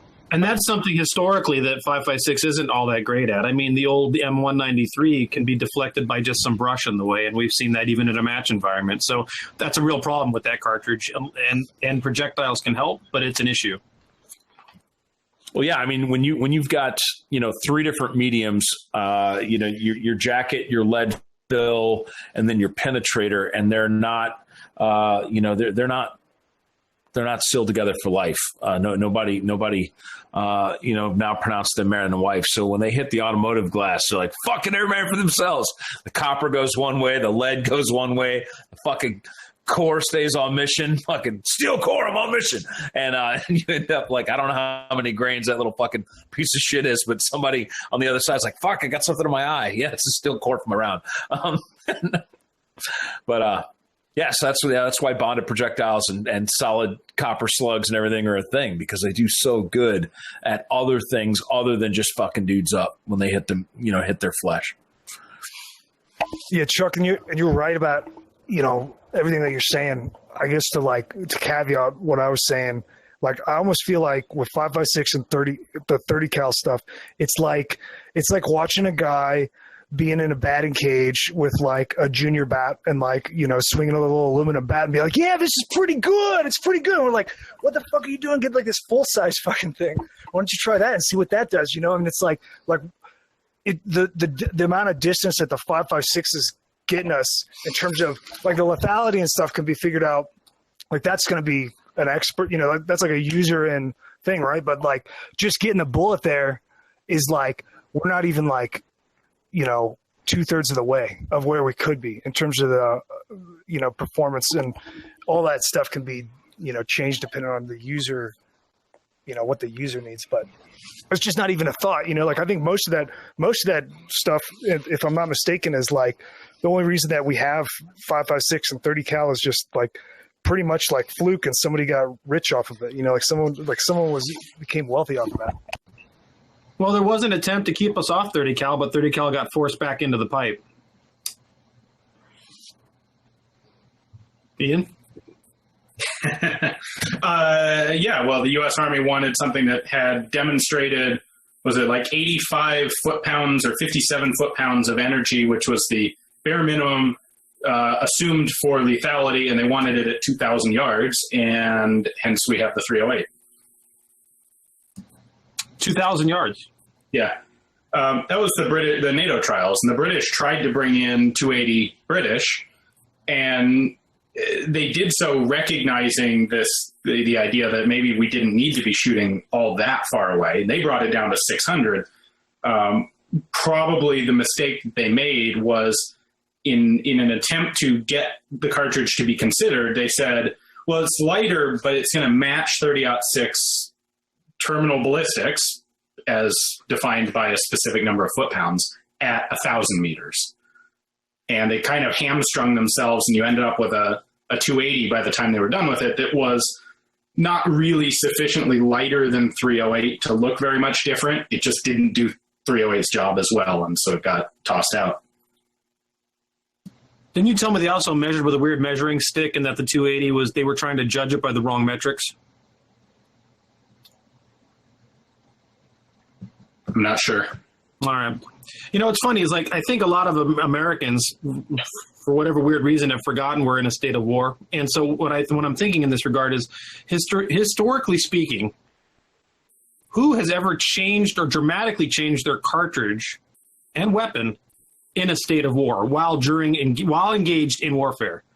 I don't think we have. The Germans are the only ones, right? Japanese and the Italians both too. Oh, the Japs did it with 7.7, didn't they? The Italians tried to do it and then gave up and went back. Yeah, but the Germans are the ones that really went, we have these big things and we don't need them. And they went to the 8mm Kurtz and started deploying weapons and changed that like in the middle of the war. That said, the Americans also developed the 30 carbine in the middle of a war and introduced it. Yeah, but that wasn't supposed to be the mass cartridge or rifle change, right? The Germans wanted to standardize on the STG. True. Yeah. Oh, we did some legwork on the 30 carbine too, leading up to that, right? Well, the Germans early like work on the Kurtz too. Yeah. 223 Remington was during the active war too. An 8mm Kurtz is so popular we've brought it back in the guise of 300 Blackout. I was actually thinking about that the other day about like doing an 8mm, like using that as a little stubby as the basis for a little Wildcat. Like take the 8mm curves and take it down to like 6mm or something. We keep hearing 6mm. Is 6mm and 6.5 the magic number? Well, the nice thing about most of the 6, and I don't know if there's a reason how. Or it just seems that the 6mm and 6.5, the bullet selection tends to be these big, long, skinny bullets that fly nice. Big long bullets have nice ballistic coefficients and tend to cavitate very well in unstable mediums. Yeah, and so you don't, the Knights used some goofy little stumpy. Was it 6mm or 6.5? I can't remember. I think 6. What? The 6. the by 35. Yeah, that's 6. The PDW is a 6 mil. Okay, yeah, and it used I want to say 65 grain bullet or 90. Oh God, I'm gonna have to look it up. I think it's 90, but I think that one sucked. I didn't. Well, and 90's really pretty darn light for a 6mm bullet. That's push. That's like the heaviest. So 6 mil. Oh, no, I guess that is like 110, like 110, 115 is like getting into like beyond your mag well length if you were doing a standard size. No, yeah, I'm looking at this. I'm talking out my ass. Yeah, it's about right for a 6mm. I find like 85. Like 85 is like a good. Like 85 will give you great performance in short barreled stuff. It's pretty. Well, the interesting thing is that it. Like if you compare it to 22 cal shit, the 6mm is more efficient across the board. So for every, we're talking like the same case capacity.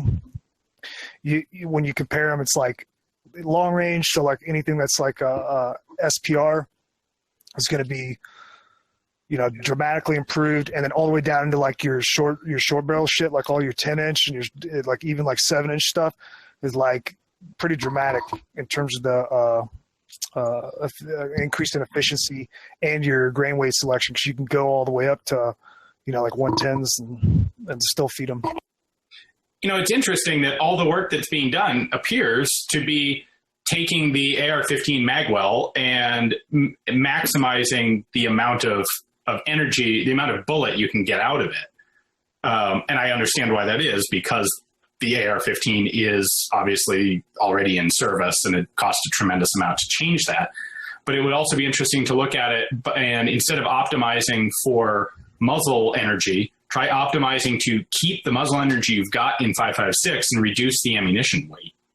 Well, and that's kind of what you were seeing with the Colt Mars and stuff.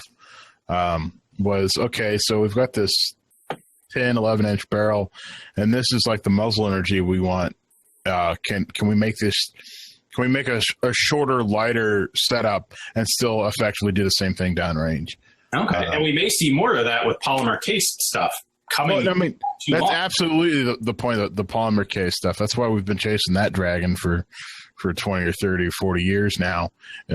Is to have the same thing, just the lighter ammunition load. They're actually using it in 50 now, aren't they? Yeah, they've used it in there's been shit. I've seen it used in even 5.56 for like belt fed applications, but it's pretty strictly about 20% weight reduction across the board. Well, the polymer case 5.56 stuff, they're currently. Hell, I don't know if they're working on it, what they're doing with it, but I got to shoot one a couple years ago, the LSAT machine gun. I think it was built by, Textron or somebody? Yeah. I got to shoot it. Honestly, I was pretty skeptical looking at it, the way it operates, because it's fucking space magic's what it is. The cycle of function is different from anything I'd ever seen before. So I was skeptical of the cycle of function, but it was awesome. And we're talking about a 10-pound belt-fed machine gun in 5.56, and it was firing the same 62 grain bullet, but it was a 47% weight savings. And firing standing, unsupported, getting burst on target at 200 and 300 meters from a belt-fed, that was impressive. Yeah, it's an interesting concept weapon. You said the cycle of function is odd. I managed to lock one up on live fire, and it pushes, using a cleaning rod looking push rod, pushes the round out of a polymer rubber belt. And if the gun malfunctions and locks up, that push rod goes through. And so now your belt is stuck to the gun, and you can't get the belt off the gun because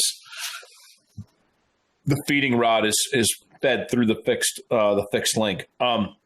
Issue that we've had with polymer up to this point is that it has to be a hybrid brass polymer combo. And in the live fire testing that I've done with it in small arms that use traditional extraction systems, you end up getting with hot guns resin fucking failure. followed by case separation. So you end up extracting the brass end piece off the cartridge and leaving the polymer case jammed in your bore, and then fucking stuffing a new round in over that, and creating a shit show in your chamber. That makes sense. Well, that's kind of sooner or later. The 50's ready for prime time because it can run in a GAU 19, and the 7.62's ready for fucking prime time because it can run in a 141. Miniguns don't fucking extract like regular guns do in that more traditional sense. So you're not going to get as much snatch grab of an extractor off the rear case. And most things that have miniguns fly. So weight matters, like really matters. When you that 20% weight savings is 20% more bullets. You know, if you look at the old piece of shit Kiowas, they were flying with 700 rounds of 50. So, you know, take 20% of that, and that's how many more bullets you got on board. Before you got to go home and tell the grunts they're on their own. That makes sense. Yeah, I have high hopes for polymer in the future, but the thing that always scares me, much like 338 normal machine guns, is, you know, at what point we're already bitching. We started this conversation off bitching about training. You know, show me a fucking machine gun that is $8.50 a bullet. And then field that to the 82nd. Come back to me and tell me how that fucking works out for anyone. Yeah, good point. Well, so you know, on the super nerdy side of this, when you talk about the polymer case ammunition, I mean, I realize this would be a significant weapon change, but not as significant as changing entire weapons platforms. Could some of that problem be mitigated by fluting the chamber? Well, that's kind of what they're getting at. The 264 USA. The stuff that AME's been playing around with. They've been doing it primarily in brass, but from the get-go, the geometry on the cartridge was not designed to work with the polymer stuff in mind. So the case taper is a little different. It's got a really shallow shoulder neck. I forget the right term for it, angle. You know, typically you're like 30 or something. It's like 17. It's like half what you normally see. And a lot of that has to do, with the extraction and the way, you know, that behaves at temperature and stuff. I guess where I was going with this, though, is that some of like the HK and the fluted guns, you can take the extractor and fling it across the room, and it'll still eject the case because the gas blow-by on the fluted chamber actually floats the cartridge out of the chamber. Well, Sure, right, yeah. you can get away with that to some extent with just normal guns, just depending on kind of the cycle of it and what the bolt's doing and what your chamber pressure and the timing and all that jazz. Just go back to all long recoil. Yeah. That's the easy way.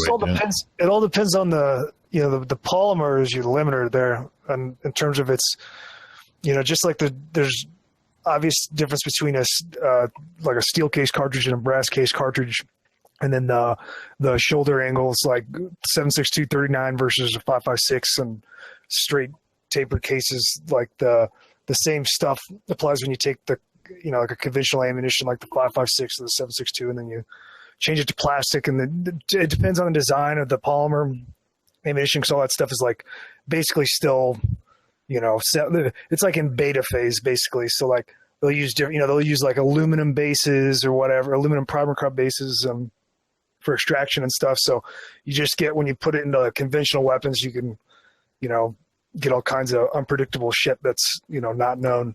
And, you know, when we're talking about big army or something, somewhere where they have systemic issues that go much deeper than that, it's like how, you know, you kind of realize how successful can that really be.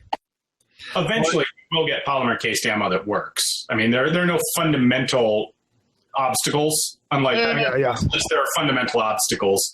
Polymer, they'll figure it out sooner or later. Other than, you know, maybe some you know, heat sinking thermodynamic issues, because that was and I think the hybrid stuff is one of the ways around that.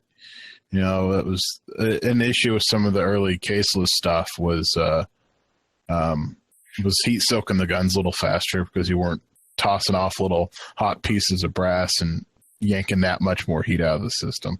It's not a ton, but it's, you know, it's not nothing either. Goes back to space guns. I think Ian just wants a 6mm show shot. Left-handed. Yeah, well, no, that only makes sense. Yeah, I don't know. I like metallic cartridges. I'm in a mel too. I like lightweight cartridges. You know, I remember when some of that polyformance or polycase or whatever the hell that stuff was out. Yeah, that stuff was junk, but it was the right idea, right? It's the same thing the Army's doing. I didn't say it was good, but I said that when you had a bunch of it in your hand, you're like, this is kind of awesome. Like, you can see how this could be an incredible way to add reduce weight and increase ammo loadout if we can get it to work. Well, I was reading up on that 6mm by 45 saw, and they settled on steel for those, but they also played around with aluminum for the case. And apparently the aluminum worked fine, except for the fact that it tended to the cases would catch on fire when they fired them. That's so you'd rip out this, they'd extract a burning hunk of aluminum. And they ended up making a longer version, like a 6mm by 45 saw long. That was made a little longer so they could coat the inside of the case with some flame retardant or something like that to keep them from burning. And then needed to make them bigger to make up for the case capacity loss. Well, if that's the case, why not just make them magnesium, and it's more eco-friendly. There won't be any sign when they all burn up. And now you're down the caseless. The it's caseless. Yeah, it's combustible case. If it doesn't fire, titanium. you extract it. You know, it's interesting actually, but back in the world of reality, steel cartridge cases are lighter. So for example, if you take an equal amount of 5.45 with the same projectile weight as 5.56 in brass, the 5.45 is incredibly lighter to carry around, and that's something the Russians did, of course. It's like 3 to 5% less weight than brass. You know, it adds up when you carry 1,000 rounds of it. 3 to 5% matters. Yeah, it's an extra mag. Who's carrying 1,000 rounds? Well, I know Chuck is. I had a machine gun crews carry 1,000 rounds. I carried 600 as an M60 ammo bearer, but your rifleman, no, it ain't going to matter. No, what did Chuck just thumb down there? Just steel case in general, or carrying 1,000 rounds? Carrying 1,000 rounds. I mean, and not in a machine gun.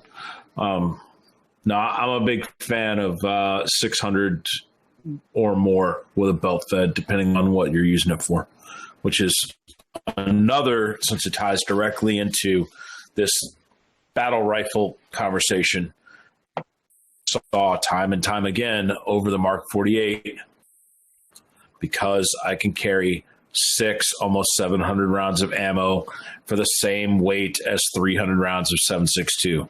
And in a role where the light machine gun is an afterthought and you're not going to get any assistance carrying that weight, you're basically a 7.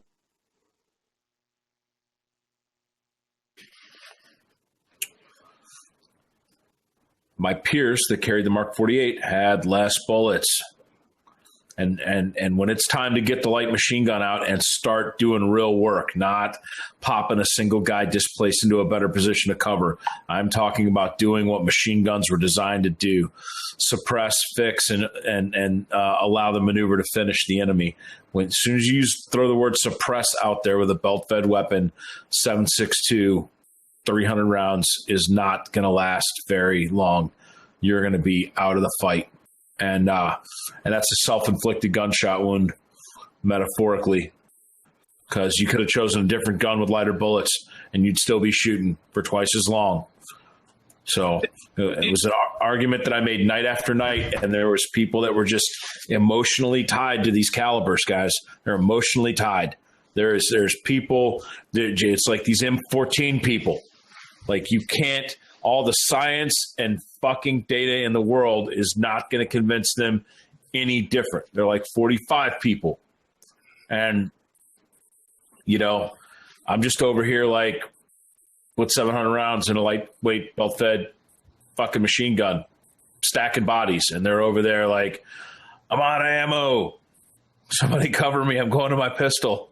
And I'm like, So you know, I just keep hearing I need this to get my Project Talos Iron Man suit with a backpack feed of 6,000 rounds of 5.7 and go to town. The M14 thing remains perplexing because the reality is a guy could be laying prone on the ground shooting his thing, and you can go over and kick dirt in his face, and the gun will malfunction to the point where you can't get it running again. So I don't get that gun at all. But on top of that, there's historical reference to this as well.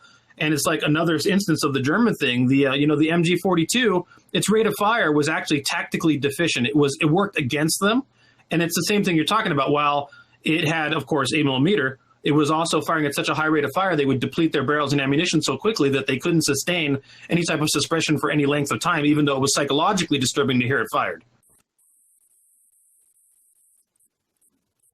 Ja, das war MG42. Was Uber superior. Das ist richtig. There's a great World War II U.S. Training film about the MG42 where they refer to it as its bark is worse than its bite. I don't know that I agree with that. Well, on the flip side of that, For sure, Audie Murphy was in that. The rate of fire on that thing was terrible for maneuver warfare.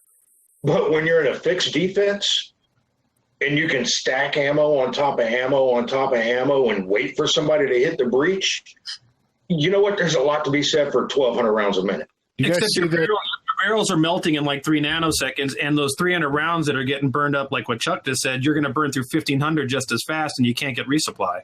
Did you guys see that video of the guy demoing the bunker emplacement for the MG42? It's 34. Yeah, was it 34? Yeah, this big giant apparatus, and had the full you could adjust your all your normal machine gun, all your tripod stuff, but built on we're just gonna have a ventilation hose here and a hole in the floor for the brass to go, and we're just gonna this thing's just gonna run all day and have. The infrastructure required to build that mount was the same as building like a Kubelwagen. Oh, if not more. It was probably up there with the turd of a tank. But holy shit, it was cool. So are we saying we just need water-cooled M4s? Is that what I'm hearing? Yeah, basically. Now I have a quote here from chat, and I think Ash. Of course, Ash is gone for this. Damn it! There he is. Hi, Ash. So in chat, I'm following this, and Jack Lewis said this awesome quote, this awesome thing. I gave my father an M1A a few years ago for his birthday. It's because he was issued an M14 when he got drafted. And he was like, I appreciate it, but they have newer stuff, right? That's awesome. Good on Dad. Yeah, it's really typical for the guys who played around with M14s. They seem to be pretty indoctrinated that it's the greatest thing that, ever graced the earth, That's been my experience. That's been my experience. 6 years of its service life. Yeah. But that's been my experience of guys who actually carried an M14. They thought it was the greatest thing in the world. I'm like, yeah, how much of that was just Army indoctrination to believe, to have confidence in your rifle and whatnot versus actual legitimate usage there.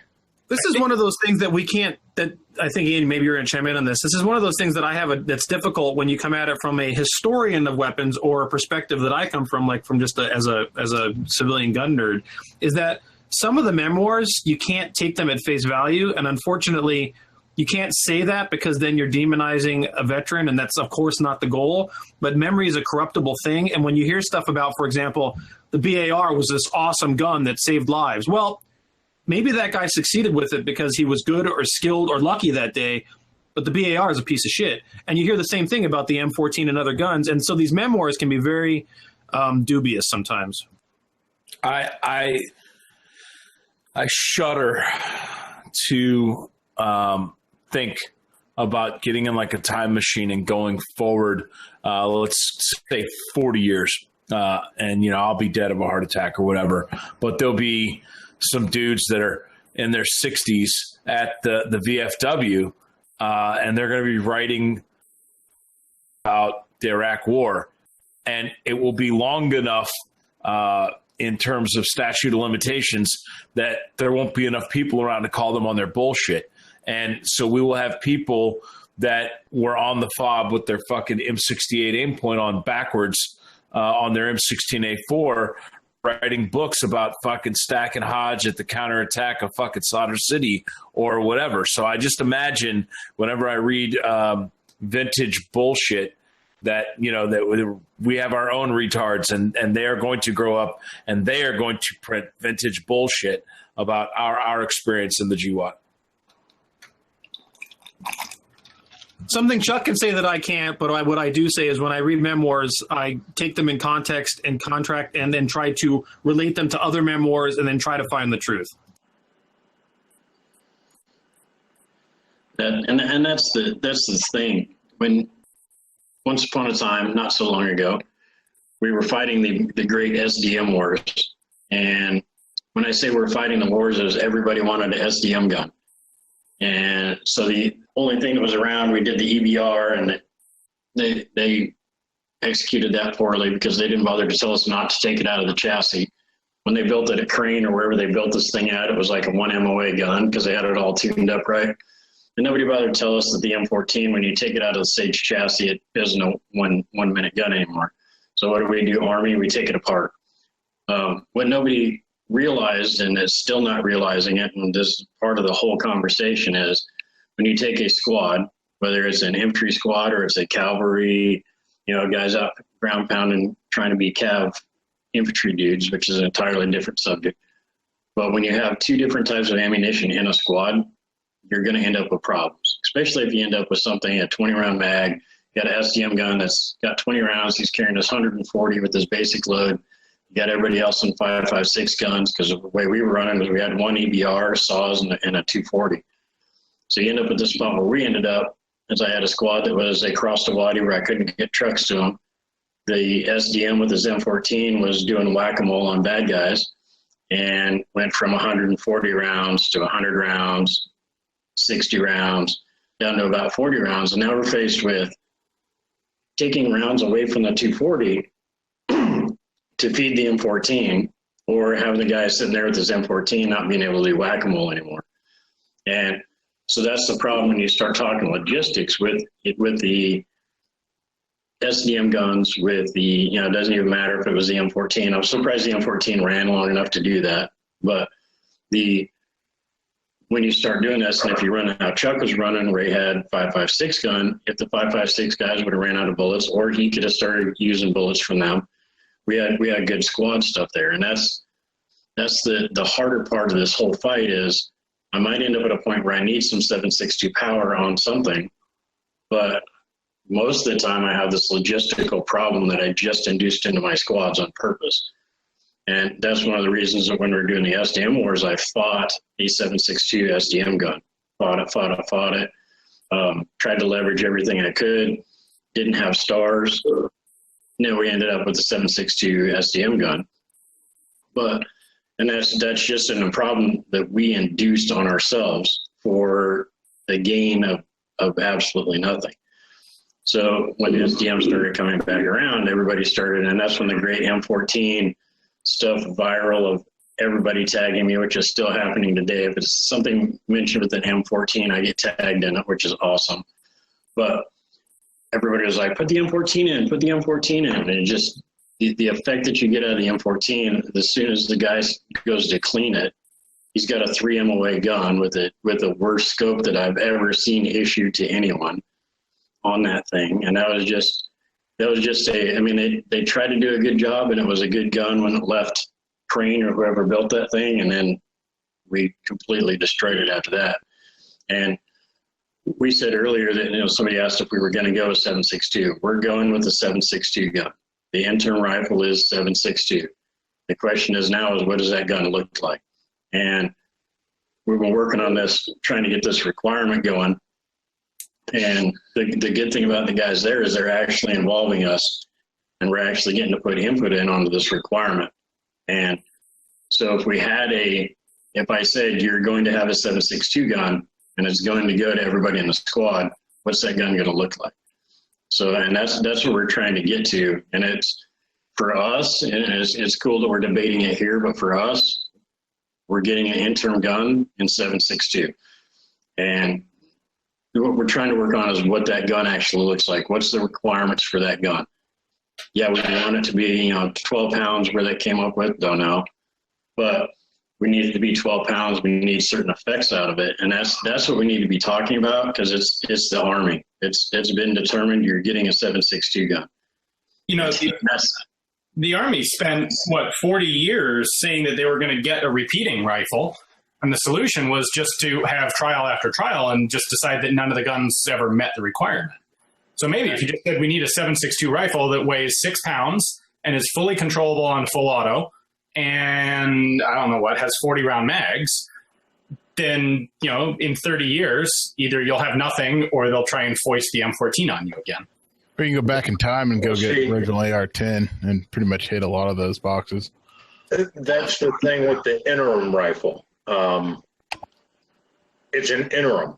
It's in between things. So it's not meant to take 30 years to build a new rifle. It's something for right now. Not the best thing, but the best right now. Yeah, I'll see it when I believe it. They've been trying to replace the M16 for 40 years now. So if the SCAR is out of the running, the M14 is obviously not in serious contention. What else are they actually looking at? There aren't a whole lot of 308 rifles out there. You've got AR-10s of a couple different types, and the 417. It's gonna be an AR-10. Okay, that's the Glock carbine. Clearly. Wait, it's not going to be the Keltec RFB? Yes. Okay, I have a M4. So we were talking M14, and it brought me back in my mind. I'm thinking about Ramadi 06 and the Army doing the initial, designated marksman program, right? So they were taking guys out of the regular unit, and then they would okay, you're the DMR, and they give them it was like the synthetic stock M14s, and they were okay, we're sending Sage chassis here in a little bit, but you're going to train up on these. So we go out, they get trained up in whatever DMR program they were doing that was ad hoc, at one of the big pogue bases, and then those guys would learn really quick that they fucking hated M14s, and then so they just get put back into storage, and then the most glorious thing would happen, and it would just degenerate into chaos where somebody would find the M14, rip off the scope, and then it would just be like a guy in Ramadi just wrapping off rounds with iron sights with an M14 in the middle of the Michigan, it's just total glory. But that's kind of what the DMR program degenerated into in real life, what it looked like. Yeah, I was on an existing structure, Iraqi building on Crab Cook Regional Air Base, and this warehouse was all TPE, theater property equipment, and there was hundreds of synthetic 14s laying on the floor in a pile. They were piled like wood, stacked like cordwood, just sitting there. The theater, no cleaning kits, no magazines. They're just sitting there. And then shelves of brand new ESAPI plates that nobody would wear because they were heavier than the SAPI plates they had. And they would rather take a chance on catching a Dragunov round than fucking wear that goddamn gray plate on their shit. And that's, again, I've seen the human nature of this force. I've seen it over and over and over again. And I know how this I know how this story is going to play out. So my question for the current lads in the know is the basis of issue plan still up in the air? Is this a brigade's worth of guns rotating? Is this arms room concept, a rifle company of 150, and you'll have 75 of these weapons? Or is this a pure fleet, every fucking BCT, Cav, Scout, or infantryman is going to have a 7.62 rifle? Where we're sitting at right now is they're talking about having enough to do a rapid deployment force, so say 10,000 guns, If we got to send Mike Lewis's old people and we're sending them to someplace where this body armor or whatever might be a consideration, that they have these guns sitting in storage or whatever, and then they can pure fleet it from there.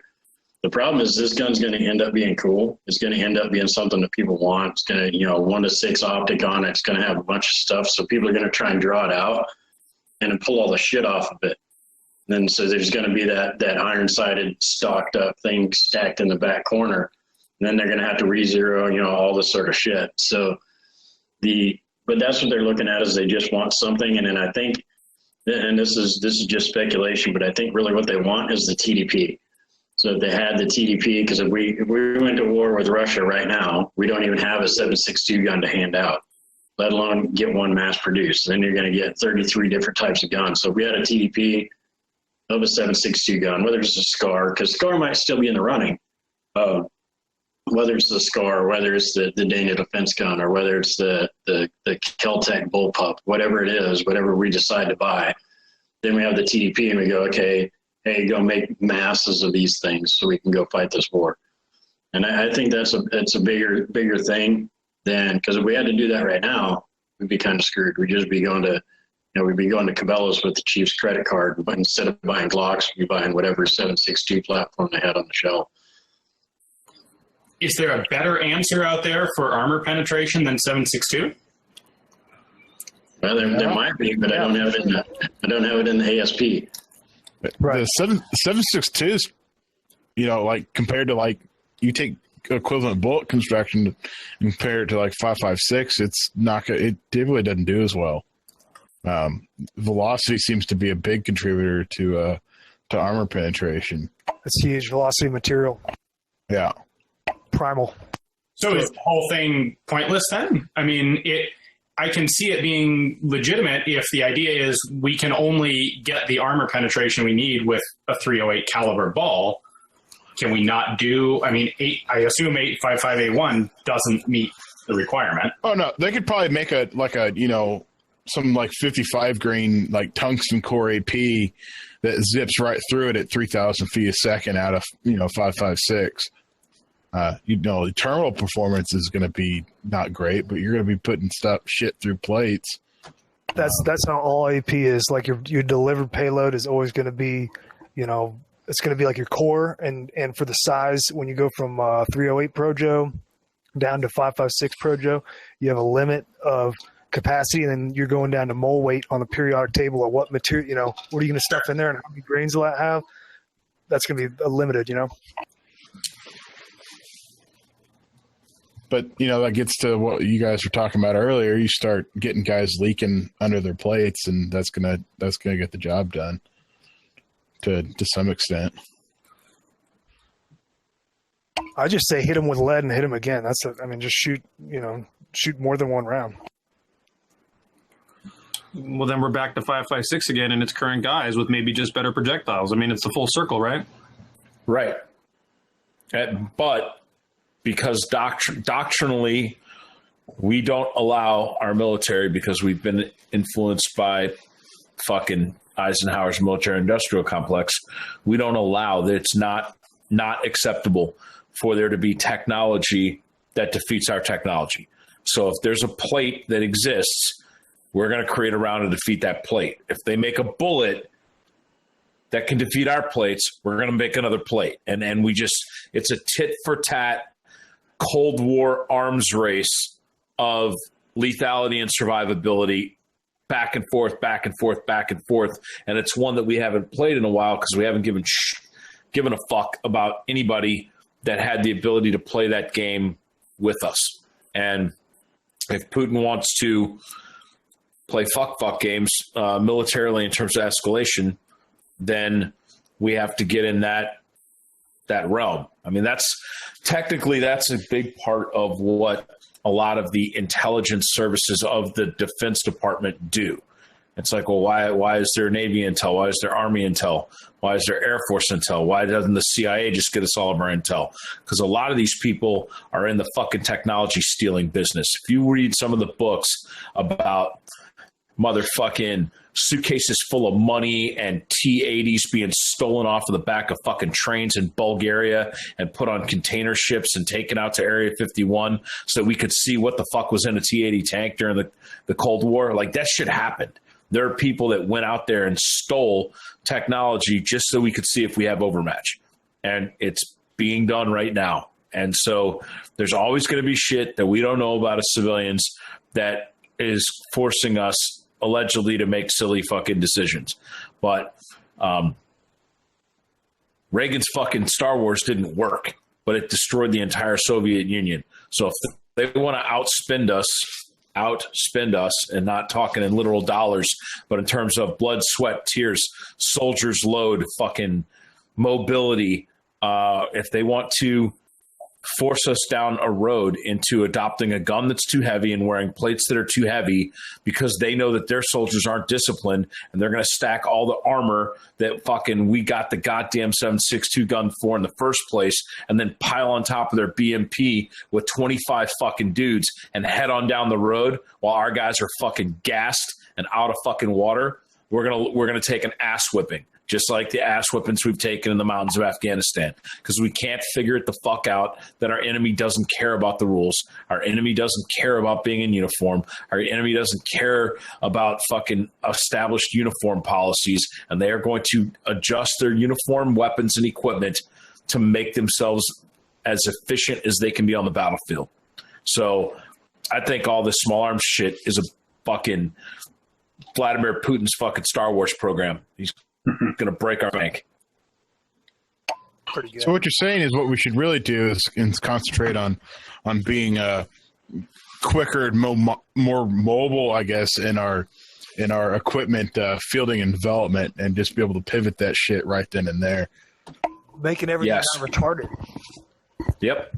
Logistically and training, like getting all the shit that we pretend that we do, that we like, yeah, I'm standing at parade rest, like Roger, yeah, we got all that shit covered. Taking all that shit and making it actually crossing the fucking T's and getting everything right. So if I think I heard what I heard right, we're preparing for third generation warfare, but the enemies are fighting fourth. Yes. And we're not even fighting third generation warfare. Well, if you go to our training centers going back into the 90s, soldiers load has always been a problem. That's before we wore body armor. If you were a light infantryman in the 90s, you were carrying a 70 or 80 or 90 pound rucksack into JRTC. Why? Because that solved fucking problems. If you carried 3 or 4 days worth of shit on your back, you just alleviated the Army from the responsibility of doing its fucking job and resupplying you for 4 days. The Army could take 4 fucking days off.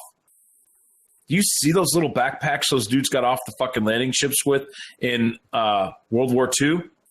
You weren't getting beyond your supply lines. You fought and held ground, and then people behind you showed up with tents and cooked you fucking food or kicked cases of rations off. And guess what? You saw that dude the very next fucking day. And nobody was allowed to get behind your supply lines because that's what was up. That's why motherfuckers got executed when they went into villages, because you can't have an insurgency. Insurgency cuts off my fucking chow, and I got to get to Berlin. So any military-age male that wants to get Brody in here, we're going to line everybody the fuck up and pop them all in the fucking head. And we don't have an insurgency problem because I got to get my fucking chow and my gas and my bullets, or I'm never going to get to fucking Berlin. So how in the fuck did we get to Berlin in a backpack this fucking big, but I can't get 2 clicks at fucking Louisiana without a rucksack that weighs 100 fucking pounds? We are fundamentally fucking wrong. Like, the entire Army needs to go back to clothing sales right now and pick up that old yellow paperback that says Soldiers Load, Mobility of a Nation. Read that shit and give me a book report on Monday, because y'all fucked up. And the other problem that Mike, Chuck, and I that were around before the war started, we realized these problems of walking around JRTC with 90 pounds and doing all your fighting close in and having to do objectives and having to do all these sort of things and actually attempting to shoot people in the face. you've got guys that are platoon sergeants now or first sergeants that have been doing the Afghanistan for 15 years that haven't done BDA, haven't had to maneuver. They've been driving around in trucks. They want to shoot stuff from really far away. So, when they're asking these guys, what do you want? And they're like, oh, I want a gun that'll shoot 600, 800, 900 yards because that's what I do, because I don't do BDA anymore, because I don't have the maneuverability. They grew up in that where I can't get over walls. I can't get through grape rows. I can't do all these things, so I want to shoot people really far away. So the appeal of that bigger bullet, well, I shoot my 308 to 800 and it's effective, and sniper, and they've always done it. The appeal of that fits more with what they understand of combat than what we learned before that and having to do those other things. You got a guy now and you're like, hey, your gun weighs 12 pounds. Yeah, but it's a 1-to-6, and all I got to do is get off the truck and run right inside there and do this raid, and I can kill everything, and then I just run back out to the truck, and then I got to go. And then that same dude maybe did 1 or 2 missions where they had a 2-click off the X insert, and then they're walking on that, and you're just like, oh, man, all this gear sucks. Well, no shit, it sucked the whole time, but you've been on the truck playing that way. When you got, 20% of the force that's doing that, you get one set of answers. When you've got 80% of the force that's been doing that, and you got the 20% that's fighting that sort of thing, then things start going astray. And we've got data that supports both sides of this argument. And we're going to do all these surveys, and the Army guys get emails, and they click on the email, and they take this little survey, and they're like, hell yeah, I want this gun. I want all this power. I want, knockdown power and all this other sort of crap. And that dirt gets all the way through the force, and then they're like, well, and when Mike and I came in, Platoon Daddy was always like, hey, you got to put this mask on in, less than 9 seconds, because when you go to war, you're going to die if you can't. Well, now you got to say that to a first sergeant now that has never, that came in during the GWOT. Because that guy's probably, 16 years in the Army, and he's never put a mask on, and he's got 4 deployments. And you say, when you go to combat, you're going to need to be able to do this. And he's going to laugh at you because he's got more combat time than you do, and he's never done all these combat things. And it's just a weird place where we are with the Army. And we got to figure that out. And if we're going to be a motorized force and we're just going to run around, we can go back to the butt pack and a 12-pound gun because all I'm doing is getting off the truck and doing that raid. Cool. But if you're going to make me walk, we got problems already. Just send them all to the jungle. Let them figure it out. There you go. You hit a couple key points, Ash. We've got guys that, it's not their fault. They haven't done things because it hasn't been an operational requirement for the battle space they're going into. The other side of it is knockdown power. Dude, if we're talking about knockdown power, we're stupid. Bullets punch holes. They don't knock people down. They punch holes. That's it. I think, Ian, you had one of those backpacks there, in fact. Yeah, I got the whole thing with the supplemental extra ammo pack, too, and it's still only that big. It sucks a lot, but it'd be interesting to see a modern take on it. That's a World War II era pack? Yeah. Yeah, it's interesting. One of the things Chuck said is, I think it's attributed to Napoleon, but someone else may have said it as well, but an army marches on its stomach. And Napoleon himself actually helped develop C-rats. They developed canned food because it made his army more mobile. And these lessons are old, and it seems like we just keep forgetting them.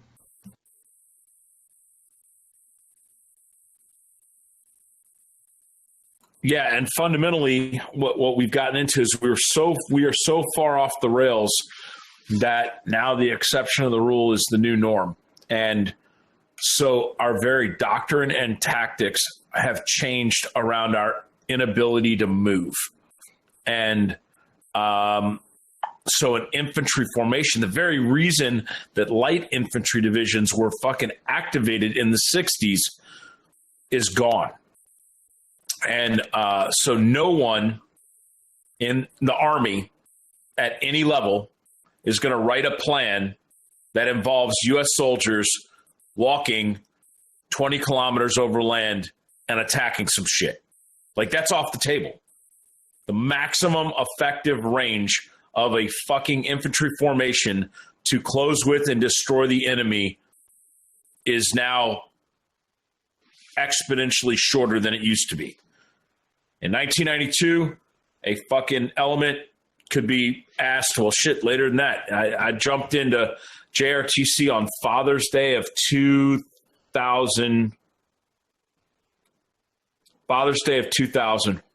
and we jumped in on Geronimo DZ and walked all day and did a Neo at Sugar Gordon that night. That's the entire width of the box. We jumped in on the fucking east side of Fort Polk and walked to Sugar Gordon in a single day and rolled immediately into an offensive operation. Can't do that today. Can't fucking do it. The soldiers are incapable. So it's okay to have a 12-pound rifle when nobody expects you to ever be able to walk 12 miles and then fight. Just 12 miles. Can't do it.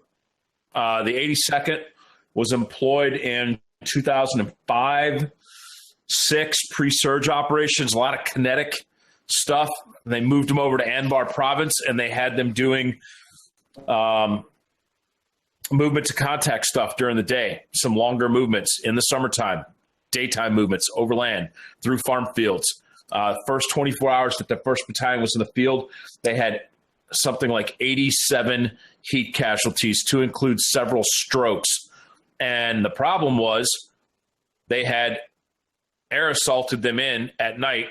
They didn't have any helicopters to go in during the day. And the battle space owner, which was a mechanized unit, decided that all of their routes were black and they were in motor stables. So the battle space owner literally left almost 100 paratroopers dying in the heat of Iraq in the summertime, and the entire battalion was combat unaffected. Not a single shot fired from the enemy. They came in, landed in helicopters, and tried to walk from village to village to village. And the temperature and the shit that the United States Army asked them to carry fucking stopped that infantry battalion dead in their fucking tracks. Several individuals were probably medicaled out of the Army with permanent fucking kidney damage as a result of a mid-afternoon stroll in Iraq wearing body armor and carrying fucking mortar rounds and fucking chow and water. Yeah, that's one of the bigger problems. We got this thing, and it's a cool little pack that is close to that modern equivalent. Figured I'd bring it out for Ian. But the problem is I've got to carry 36 bottles of water. I got to carry my saw bullets. I got to carry any squad equipment. I got radios on every dude. The resupply, like Chuck was talking about, I got to carry 3 days worth of water. I got to carry all this. Everything's off 72-hour push. Everything's 72 hours worth. So when I got to carry 72 hours worth of battery with the inefficient radio system that likes to eat batteries, I got to carry my own water. You know, it's not carrying iodine tablets anymore. It's actually carrying bottles of water. All that stuff starts adding up. And then we don't even fight that way anymore. And it's, I don't want to say that it's ridiculous. It's different, good or bad. I don't know, but you got to decide. You can't be light and not be light, and you can't be motorized and want to claim that you're light. You got to decide one way or the other. And I don't want to be the old guy, because when I came in, there was a couple NOM guys. They were at like the battalion CSM level or whatever. I don't think I had any first sergeants that were NOM vets, but all of my senior NCOs grew up under NOM vets. And as we transitioned from fucking Lanzatic compass thrown over your shoulder so that the tritium could illuminate your position to the guy behind you because it was that fucking dark in the jungle, to all the fieldcraft fucking bullshit that you guys all read in the NOM books. Like, that was taught. That was infantry 101 when I came in. What we were trying to get to was nighttime parachute assault, use of night vision, kick down a door, go into a room, fucking shoot somebody in the face, vehicle mobility, like other tasks. And the old timers are like, we're losing our fieldcraft. We're losing our fieldcraft. We're going to suck in the woods. Our Northern Light discipline sucks. And they're talking based on lessons learned from their fucking war. And we were like, dude, the future special ops, you need to fucking get off of this goddamn running around in the fucking forest bullshit. And I think there's a balance. I think we were young and we just wanted to do the sexy shit. And I think the old timers were afraid of new and evolving TTPs. And we kind of had to come and meet in the middle somewhere. But we as an Army are kidding ourselves about our ability to fucking move with our soldiers' load right now. Kidding ourselves. You know, the most perplexing thing to me, like my entire time in service, was I don't know what it is now, like if the uniform has changed, but like there was always cotton content in every uniform that I wore, and then going through like schools and stuff where you'd have long-term exposure, you know, to cold and threat of hypothermia and stuff like that, or like Hohenfeld, like being in Hohenfelds and Graf and shit like that. Like you just get really cold and fucked up, and guys get cold weather injuries and shit, and you see all this fucked up shit happening, and it's like you know, nylon cotton content uniforms makes zero sense to me. Is that still are they still doing cotton? Maybe. I think they like cotton because it doesn't stick or melt or catch fire easily. Yeah, we're still they still run a 50-50 NICO. And I'll tell you, I remember when they went to 50-50 NICO, and I thought that they had made the entire fucking uniform out of Kevlar. It was so hot and so heavy compared to 100% cotton uniforms. When I came in the Army, they had heavyweight BDUs and lightweight BDUs. And the heavyweight BDUs, they were more than a 50-50 NICO blend. I don't know what was in them, but they were heavy and they held water. But that's what all the Mech guys and all the people that went to Germany and people went to Korea, like that's what they wore. And as Rangers, it was like written into our standards book, like lightweight field jackets, pile caps, and fucking lightweight or heavyweight BDUs not authorized, and leg boots. We wore green jungle boots and fucking 100% cotton fucking lightweight uniforms and watch caps after the sun went down. And, you know, it gets pretty fucking cold in Georgia. It definitely gets fucking cold in Washington State in the fucking Pacific Northwest rainforest, wearing, you know, a 100% cotton saturated wet fucking uniform with, you know, jungle boots on. But the bitches, damn if they didn't dry out quick. You know, they weren't very durable, but they cost $14.95 or $15.95 at Clothing to Sales. And as a Ranger, we had free uniform DX. So I was issued 6 uniforms when I got to my first duty station. And my uniform might last a week in the field. Blow a crotch out, fucking catch the sleeve on concertino, whatever. Go to CIF, cut all my patches off, toss the fucking uniform on the counter. They'd give me another one. I'd go to the sew shop. I had free sewing. Turn in my little Spec 4 rank, my Ranger tab, whatever, and I'd come back 3 days later and I had a brand new uniform. So I like the cotton uniforms, but as a material compared to everything that's available now in terms of synthetics, yeah, they were shit. Yeah, I mean, in terms of cotton, I mean, I know what you're talking about on the heavy, like the BDU, like prior to ACU. Is that what you mean? And then you're saying the 100% cotton were like the jungle, like the old olive drab jungle. Yeah, no, they called them battle dress uniform hot weather. And yeah, they were still woodland. They're just nothing but cotton and ripstop is all they were. Yep, and they were fucking awesome. See that, but that's for hot weather.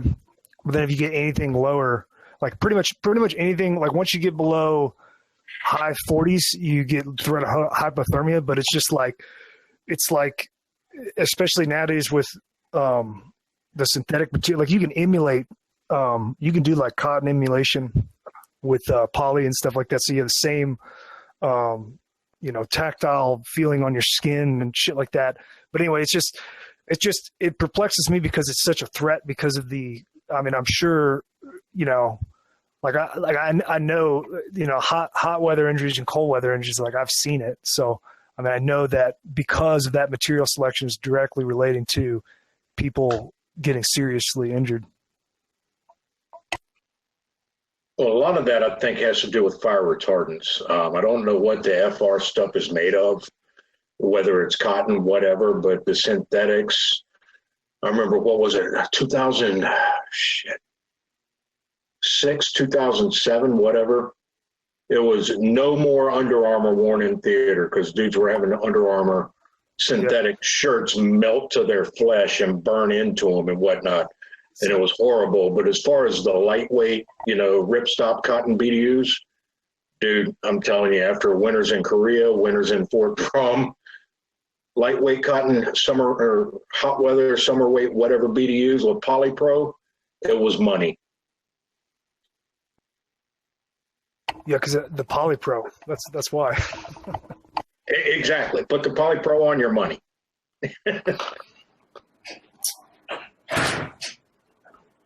Yeah, I mean, a big part of this is it's the military, and the military is about being in uniform, and people are individuals in terms of their ability to regulate heat. So when you put out a uniform and make everybody wear clothes, somebody's going to be fucked all the time. Somebody's going to be too hot. Somebody's going to be too cold. And so a lot of it is not a hardware problem. A lot of it was a software problem. I was issued Brigade Quartermaster lightweight fucking Gore-Tex, and not the cool reversible shit that was desert on the inside and woodland on the outside. I didn't rate that. But I had woodland lightweight Gore-Tex, and it was, by SOP carried in the outside flap of our ruck. We weren't allowed to put Gore-Tex on until the chain of command told us. So we'd be patrolling through the woods. You'd hear the fucking lightning start to crash or whatever. We'd get into a cigar-shaped perimeter for the 19th fucking map check of the night. And the chain of command is under ponchos so they could fucking take out their single red lens flashlight and fucking try to figure out where the fuck we're at. And the thunderstorms would start. And about 15 minutes after I'd gotten rained on in my all cotton uniform and I'm soaked wet all the way to the taint, somebody would come by, usually my fire team leader, and whisper in my ear while I pulled security from 10 to 2 and say, "Put on your Gore-Tex." And I would take my Gore-Tex and fucking put it on over soaking wet fucking uniform and lay there and think about my life choices at the age of fucking 18.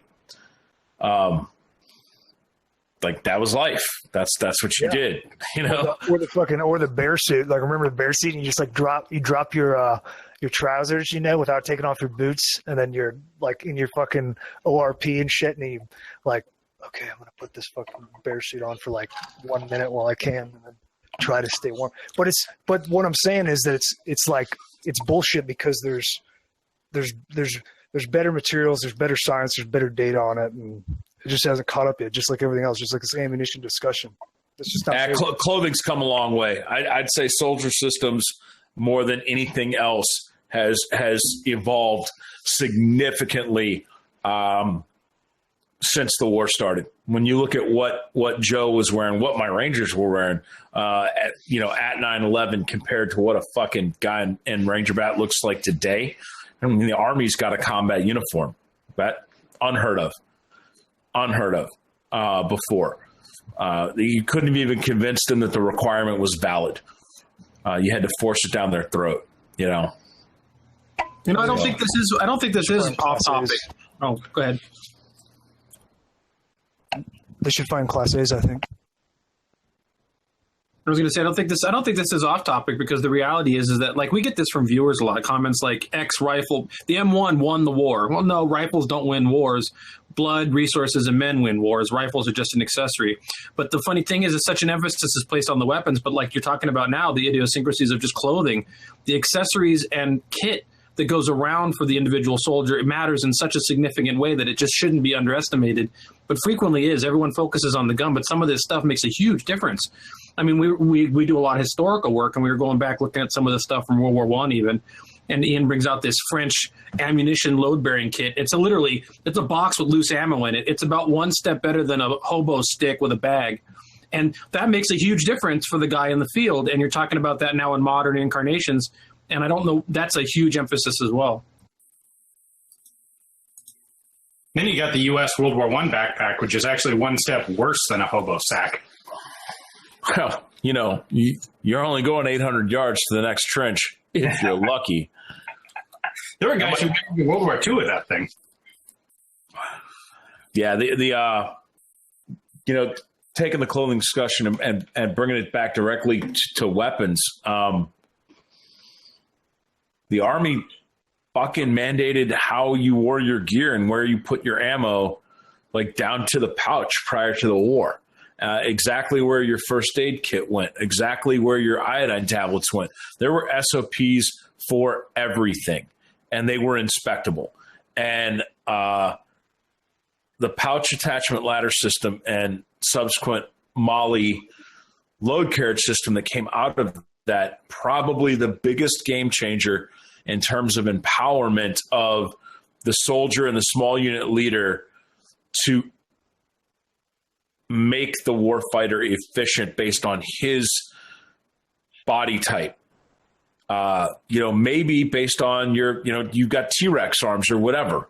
And with the old Alice LBE, maybe that location of your ammo is not fucking optimal for how you do business. As efficient as the modern competitive shooters are, we still have some people that run bullets forward on rifle mags and run, and we have others that run beer can. And we've got some people that run both, depending on how far forward or back along their belt they are on a 3-gun match. None of that would be possible for the force if it were not for Molly. Molly was it was the fucking decisive point that broke the stranglehold of uniformity over tactical relevance across our force. And I don't think to this day people really understand it, because the chain of command tried. They tried to fucking make some bullshit SOPs, but in most places there are general guidelines. Like, you need to be able to carry X amount of ammo on your front. You need to be able to have your blowout kit or your improved first aid kit somewhere on your left side, and X, Y, or Z. They've got some 4 or 5 different locations generally on the body, and then the rest is up to you. The specific pouch, whether you run double stack mags or single stack mags and all this other shit, it is up to the individual user in most formations in the military today. That shit would have been heresy in the 82nd in 1999. Heresy. That's those are some Air Force lessons there. They figured that out when they started trying to, when shit got critical in terms of cockpit design. Because it's one thing in a prop plane to worry about how you're sitting in there, but when you're, pulling 10, 11 Gs in a jet, you fitting in the plane becomes a lot more important. And so they did all this, averaging and trying to figure out, like, what's the ideal distance for all this to, fit, that 5 to 95 percentile sort of did. And what they figured out is their idealized person and plane didn't fit anybody, right? It fit this magical average man that didn't exist. So they learned back in the 50s, okay, well, we've got to be able to adjust fucking everything. Move it all around, because it just doesn't work to throw it at the same person. And you're starting to, you see it in the clothes, but you're also seeing it in the guns, right? That's the big thing with the Mark 17 is, instead of this, you giant fuck off M9, now you've got, the pistol, and the kit comes with 3 different sizes of frames. Just for that reason, to kind of hit that, fit it to people a little bit. And probably why we'll never see, a rifle that doesn't have some sort of collapsible or telescoping or some otherwise adjustable buttstock on it. I guarantee you that, or I don't know, guarantee, but the next probably mainline, rifles probably going to have some pistol grip options too. Just for that reason. It's, it seems like it took the Army and small arms and all that stuff an extra 40 or 50 years to. Well, how much of that is a cycle over duration of time of conflict to where the harsh realities of the world just become into effect? So, for example, go back to Vietnam. You look at the beginning of the conflict, everybody looks identical. You look at the end of the conflict, guys look pretty ragged and different, and their gear set up very differently. And isn't it things kind of ease off over time just because it becomes the reality of the situation? Well, some of it's just from an ergonomic standpoint, being able to finally, kind of come to the realization that, your entire, fleet of dudes isn't a fleet of the exact same dude. And, you're going to have to deal with that with your, kind of equipment. And yeah, no, I was thinking more along the lines of pouch X goes here, pouch Y goes here. This is how you set up your belt. That sort of starts those things loosen up over time, over duration of conflict, maybe? I think it'd be insane to really, other than, smart stuff to ever mandate that, right?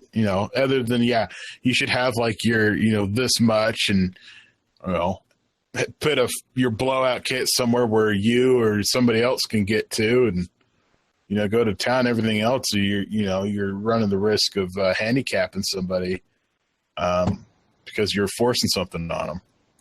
Don't hide your tourniquet under your helmet. Yeah, that sort of thing. And then you have the other side of it, because for my middle 2 deployments, we could pretty much put everything where we wanted it. And then the last deployment we got, so this was like 2011, 2012. Then we came under a chain of command that went absolutely against that. And if you saw one Spartan, you saw them all. So we had to have everything in the exact SOP back to the 1999 stuff. And then even the motto was even back in the 90s. And we had to put everything. So we're used to done a couple deployments where we could put pouches where we wanted to. And then they were like, nope, no more. We're going back to the old school, and everybody's stuff had to be exactly the same. And it went back. And these guys would actually drive around in theater or use little raid cameras that were supposed to be looking for bad guys, but they would actually look for uniform infractions on patrols for soldiers. It wasn't about patrolling, and it wasn't about finding bad guys. It was about looking the same. That's what duty's about. Yeah, discipline. Polish your boots. That's when you go to war and garrison breaks out, right? Right, exactly. That's exactly what happened.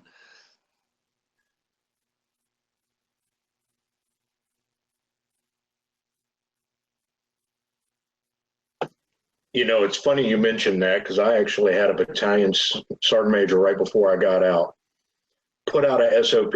Everything will be this, everything will be that. And this rock chewer wanted you to have 2 tie downs on your knots. Okay, great, back to the 90s.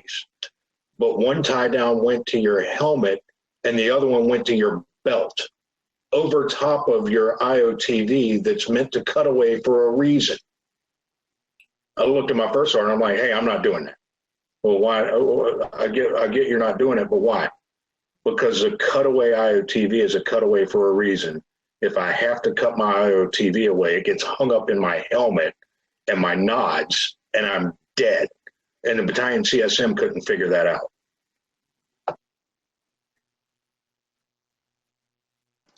You weren't losing your nods, so life was good, because you're replaceable. The nods are hard. Well, you start running into an issue there, where you end up that level of control and effectively micromanagement of everything. You breed out the critical thinking skills that play into setting that shit up, not doing stupid shit. And that's kind of like, well, just because he told me to. It's like, okay, well, why is that? And it's a battle. That's one of the things I tease Mike about, because I talk about the nice blue quarters being drones, and I tease Mike about it all the time. And they want them to be, they call them critical thinkers, but they want to be critical thinkers that is a remote control car, and that remote control car is that discipline. And so you can't ask why, because that's not what we do, but that's like the first step in critical thinking. So you're supposed to be a critical thinker so you feel good about yourself, but you're supposed to do exactly what you're told when you're told. And you can learn, well, the last time that I heard, the first time that the Army teaches critical thinking is in the Sergeant Major Academy. We don't want critical thinking until you're in E9. Then you can think. Yeah, you can think about uniform infractions and making sure the motor pool is dressed. Cigarette butts in the lawn. That's always been my quandary. That's why I never made 9, is because I couldn't decide what was more important, not walking on the grass or the cigarette butts in the grass. I could never make that, get the priority right on that. Well, I don't think that's entirely a military problem. Critical thinking in general is a dangerous act in most of society.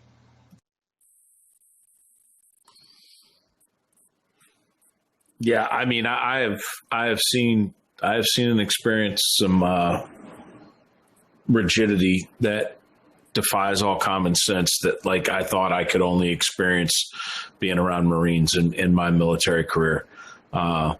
You know, I was talking to you guys about the operational readiness survey and the emergency deployment readiness exercises conducted at the 82nd Airborne Division when I was there. So we got alerted, and one of the things that they did during the alert was lay out our packing list to make sure that we were packed and ready to go to combat. Okay. A DRF-1 packing list, shave kit, contents, comb. My head was shaved bald. My comb was missing, and the inspector general fucking wrote down the deficiency, and my unit was gigged as deficient. And it went right up there with, like, motherfucker ain't got no water, or, like, you know, goddamn Gunny, anybody see my wet gear? Heartbreak Ridge shit. It was just total number deficiencies. So IG goes back and tells the division fucking command that the Red Devils had 27 fucking rucksack deficiencies on their packing list layout, even though all the scouts had their head shaved bald. And so every comb that wasn't in every shave kit in that fucking scout squad was a deficiency at the division level and reported to the commander. That's a fucking fact. And it was shit like that I was just like, nope. No CSM for me. I will not do that. But were your rifles zeroed? Not my M68 or my laser. But that wasn't annotated, was it? Nope. Nowhere was that annotated. So anyway. But if you'd had an iron-sighted M14, you'd be good. No doubt. No, but I mean that's the crux of this whole conversation, right? Worried about whether or not you had a comb or not when you're bald, but your rifle not being zeroed wasn't even something they were concerned about, and that's exactly right back to the beginning of the conversation. Right, because right now they're worried about some magical fucking piece of body armor technology made by somebody, and the fact that the fucking M110 shot really straight on fucking range day, and they're piling that together and forcing a cataclysmic change to our formations that is going to have significant effects.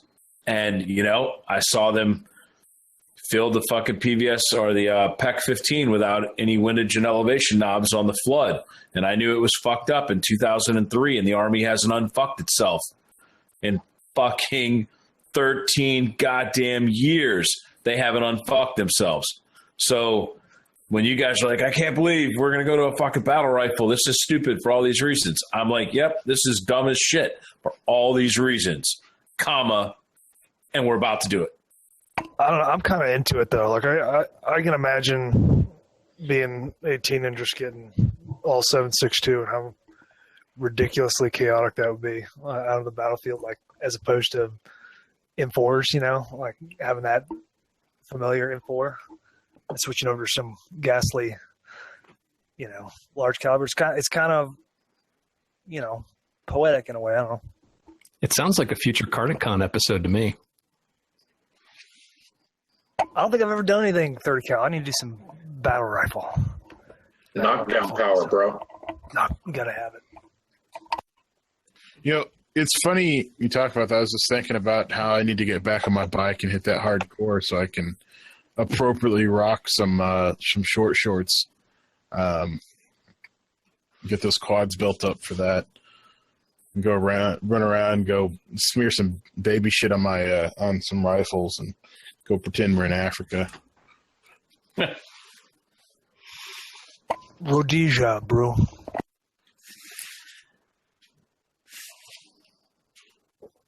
I'm told they ditched the short shorts when they were told that the first thing the guys saw coming was their legs. Yeah, unless they painted themselves black.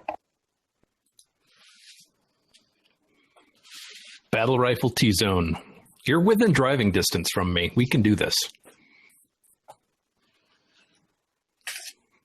I bet I could rock I know I can at an SR-25 pretty thoroughly, but I don't know about a. Dude, 16-inch SRs is badass. Like, yeah, all the shit we're talking about battle rifles, it's about the weight of the ammo, not about the systems. Yeah, I can do some fucking work with a 16-inch Knights gun.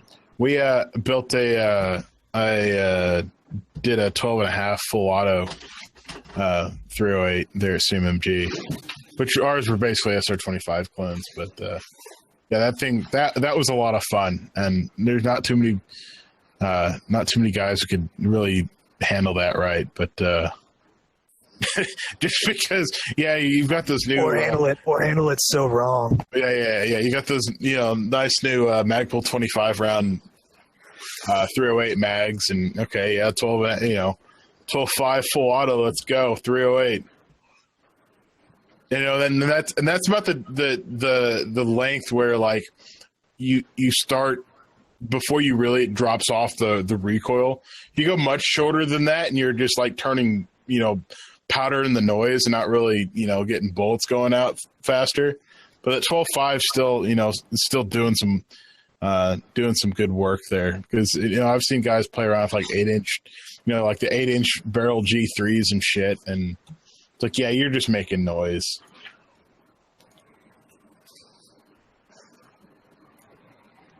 So we did AWG did a big study, and not all of it's releasable, but they did a big study on subterranean stuff and what the decibels we're doing in subterranean areas. So we're actually leveraging that study to get their interim battle rifle to come suppressed. So it won't be a big suppressor, it'll just be small, but we're actually using some of that other stuff that wasn't intended for that to make this gun show up suppressed. So that's going to help a little bit. It's not going to help with weight, but a 12-pound gun with a 1-to-6 optic and a suppressor on it is a little bit different gun than just whipping out your old M14 with the irons on it.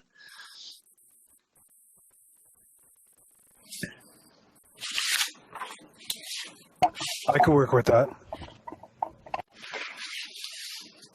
And that's, like I say, getting this thing to what we want it to look like. Obviously, it's going to be M-LOK, but what do we want this thing to be? And a lot of these discussions we've been having on primary and secondary, and we've been having in other places that are actually helping with that. That, believe it or not, the guys that are writing the requirements are actually seeing a lot of that stuff. So it's actually helping. And then the arguments, when we go in there and we start arguing with it, they've already seen the arguments, and we basically get to well tune our argument before we go to the requirements guys. So that actually helps. And it's weird that social media is helping with that sort of thing, but it's not quite crowdsourcing, and we still have to go through bureaucracy. But at least they're seeing that stuff. I'm gonna make a prediction. I'm gonna predict 90% chance that the Army's going to select a gun made by a manufacturer that rhymes with white marmoset, and they're not going to get the TDP. Yeah, it's like, let's be honest. There's three people in this, and it's Knights, it's LMT, and it's HK. So it's Knights 2, and then H not Knights. Yeah. That SIG gas gun did win the Kansoff sniper rifle whatever. And that requirement was fucking tight. Like, I think that's probably the most stringent 7.62 gas gun requirement that I had ever seen. Was it the 7.16 or their equivalent? It was, yes. So like so 7.62 the SIG 308 gun like had gotten a bad rap or whatever. It was like already out on the street when the Kansasoff trial came, and they got in there and they got after that gun and they tweaked some shit and sorted it out. And their gun in can won, like by a pretty good margin, I was told. Not from the Kansasoff guys, but from industry. Bullshitting with the guys. So Didn't there was already a tussle with the former company that we're talking about with Big Army for 110, right? Didn't they try to get TDP through that, didn't they? Yeah, I think they were trying to get that for the 110 to CSAS. You know, that makes sense.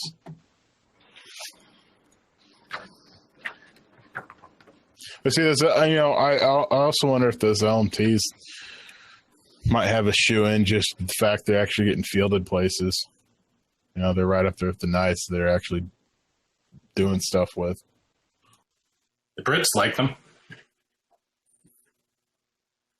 Don't the Kiwis have them also? I know they're getting 5.56 LMTs, but I thought that was kind of how they got their foot in the door down there was the 308s. I have no idea about New Zealand.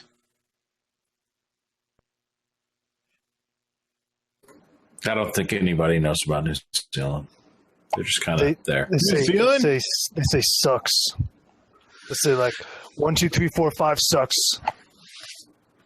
They're kind of on top of things. They've got some, their new carbines are pretty well sorted in terms of configuration by kind of modern standards. And they're running some sort of like heavy 77, 75 grain bullet across the board for everybody. No, when you're like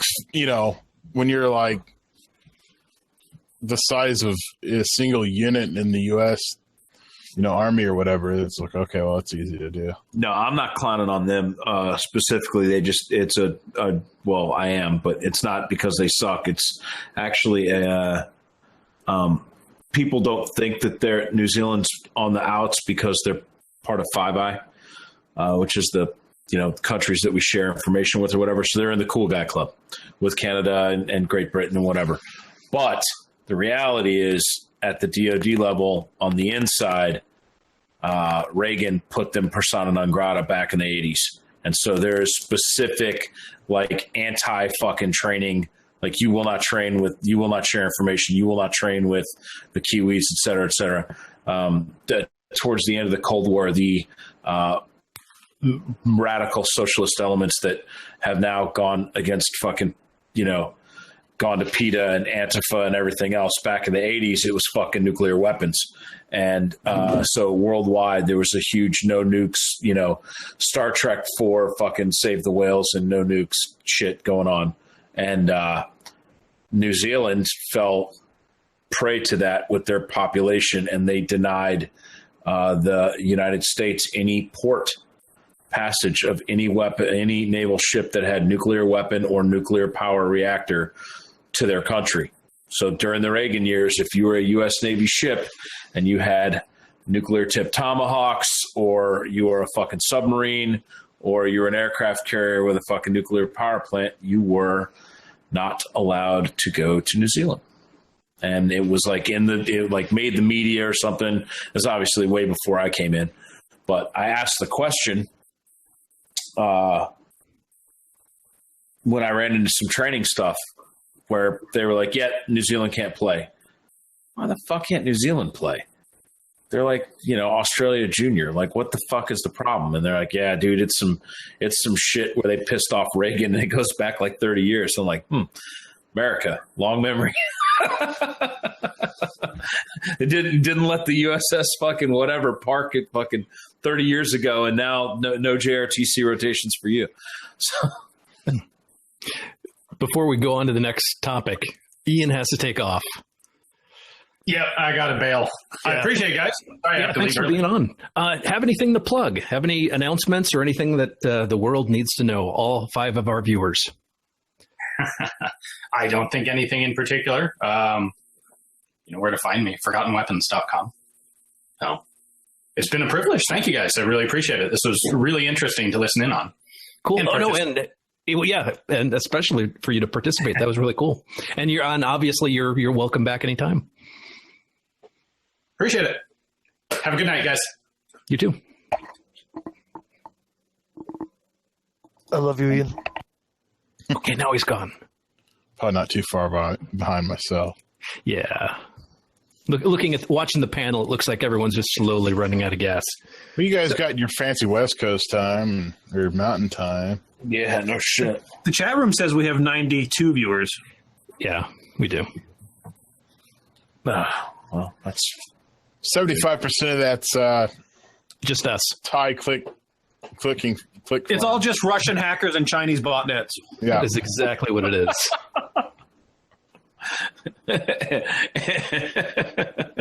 And all the mods turned on their phones, tablets, and computers. It's like a 3-for-1 deal. Damn it! Why isn't monetization on? Damn it! Actually, I did get a message from YouTube today. It said that this video will not be monetized. Okay, I didn't have it set for that, and the video hasn't even been made yet. So thank you for already judging me. Oh, I love that game. When it says I can't monetize, I'm like, cool, thanks a lot. Yeah. You convinced me I've done the right thing. So screw you guys. And here's how you fix the hackers, right? You just get rid of your iPhone. Yeah. I don't run iPhones. I'm a Android kind of guy. So shall we wrap it up? It looks like everyone's fallen asleep except for Dugan. Dugan looks like he's wide awake. Yeah, what time is it here? Oh, it's fucking 1:45. I got to be at the range with Walt at 7. I got to be on the range at 7:45. And I got an armor course tomorrow morning. So there you go. I don't know. According to the chat room, I'm on Adderall, so apparently I'm wide awake. Woohoo! What's that? Wow. That funny time zone. That's why. So it doesn't fucking apply to guns, so we can wait till we sign off. But while flipping through my paperwork, I found the packing list for the jump into Kuwait in 1991 from my Ranger Battalion. So if you guys want to take a walk down memory lane, You saved everything. I can go down the fucking prescribed packing list for that airborne operation. I got it here. It's pretty funny.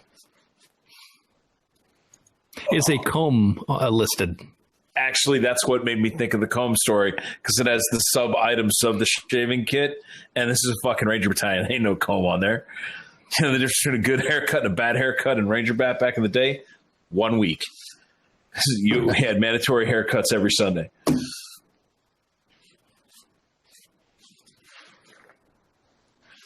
I'm interested. I'm curious what weirdness is on there. Yeah, aren't you going to read it? We're sitting here waiting. All right. Well, I was going to wait to see if we were going to do the official sign-off thing or whatever. Well, people are asking for a story. It says do it live. Yeah. All right. It says recommended packing list, but it came from the Sergeant Major. So, yeah. Headquarters, 75th Ranger Regiment, Fort Benning, Georgia.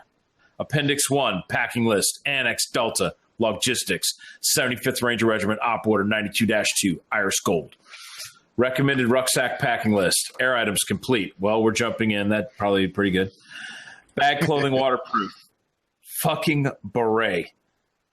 Box match waterproof matches. Canteen water plastic 2 quart, 2 each. Chem lights 3. 2 green, 1 red. Cover nylon duck canteen 2 quart, 2 each. Drawers cotton brief optional.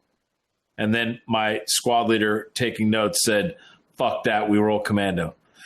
Field pack butt 550 cord 6 foot section. Flashlight. Gloves black with inserts. Goggles, sun, wind, and dust. Hat, camouflage pattern, desert. Pin on rank only. A bunch of dudes like had gone and had the OD rank sewn on their desert uniforms, which was against the SOP because not everybody did it. And so they were forced to cut their shit off their uniform and put pin on rank on their shit so that they could be in the same uniform as everybody else. Yeah, that happened. Head net, insect, insulite pad, sleeping, optional. Jacket, rain suit, type 1 Gore-Tex. That's the Brigade Quartermaster lightweight. Gore-Tex pants, optional. Liner poncho, meal ready to eat, 3. Poncho, wet weather, lightweight nylon. Protective mask, in ruck. PT shorts, black. Ranger panties for the drop. Shave kit, razor with extra blades, soap and dish, toothpaste or powder. Who the fuck has toothpaste or powder with brush? Foot powder, insect repellent, camo stick, sewing kit, sunscreen, chapstick, shirt, sleeping, olive green, or field jacket liner, smoking jacket, or wool sweater, or medium weight brown polypro. So 1 mid layer authorized. Sling rope with 3 snap links, 1 per fire team. Socks, cushion sole wool, 3 pair. With cover. Towel, brown. T-shirt, brown. Underpants, cold weather type 1 lightweight polypro green. Undershirt, cold weather, lightweight polypro, optional. Watch cap, weapons cleaning kit, wool scarf, optional. Notes, goggles can be used in lieu of sunglasses. Duffel bags will not deploy in this operation. Some of the above items may be worn or carried by the individual ranger. Pin on rank will be worn on the Kevlar, desert hat, and desert BDUs. And then pinned in at the bottom, optional items, and this is a huge deal. Polypro liners for gloves, black polypro liners, knee pads and elbow pads, Nomex gloves, but the palms, the sage green kind, the palms had to be dyed black with RIT leather dye. High-tech boots, like the company High-Tech, and high-tech boots. First use items. This is the first operation that the Rangers authorized any of that for wear. Liners, glove liners as outer gloves, Nomex gloves, knee pads, and high-techs. So there you go. And it says check boots for serviceability. I guess they knew that we were going to fucking march to the Iraqi border when we hit the ground. That's a lot of lightweight shit. Yep. And I was a platoon RTO, so I had a 97-pound ruck. I had a Prick 77 that used magnesium, paper magnesium phosphate batteries that were about this big each. And then I had a KY-57 secure device, which turned the Prick 77 into a secure radio. And the secure device was about the size of a 119 Echo ASIP radio that our RTOs use now. So I carried an ASIP-looking thing plugged into my radio that's bigger than an ASIP, and it took BA-5590s, which is what the RTOs today carry that powers their ASIP. And it's a lithium battery that's about this fucking big and very heavy and dense. And I had to carry 7 days worth of batteries. So I jumped in with 7 magnesium batteries and 7 lithium batteries in my ruck, plus the 6 quarts of water and 3 MREs. And then basic load. I had fucking flares, and I think the PL made me carry we had 1 GPS for the whole platoon. I think the platoon leader made me carry it. So he jumped my ruck in, though. In true airborne fucking fashion, the officer jumped the ruck, and he gave it to me in the assembly area when we got in. Hard motherfucker he was. Because we did 3 racetracks on that drop because of wind. We ended up releasing, and it was about 26 knot winds when they let us out. And I don't know if you guys know the sheriff of Baghdad, but he's a big boy like myself. And I watched the sheriff of Baghdad's fucking parachute open and it took him up over the top of one of those white and red checkered avionics buildings like old boy was hiding behind in the movie Heat.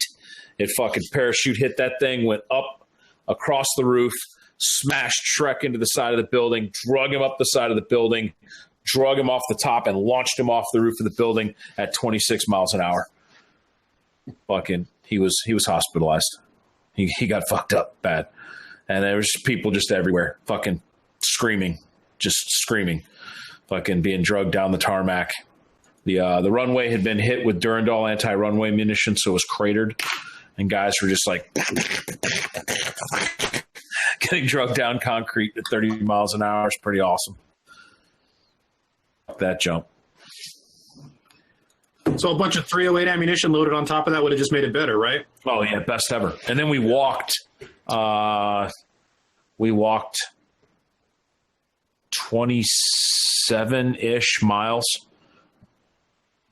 across the desert, full fucking gear. The heaviest dude in the company was the mortar section sergeant.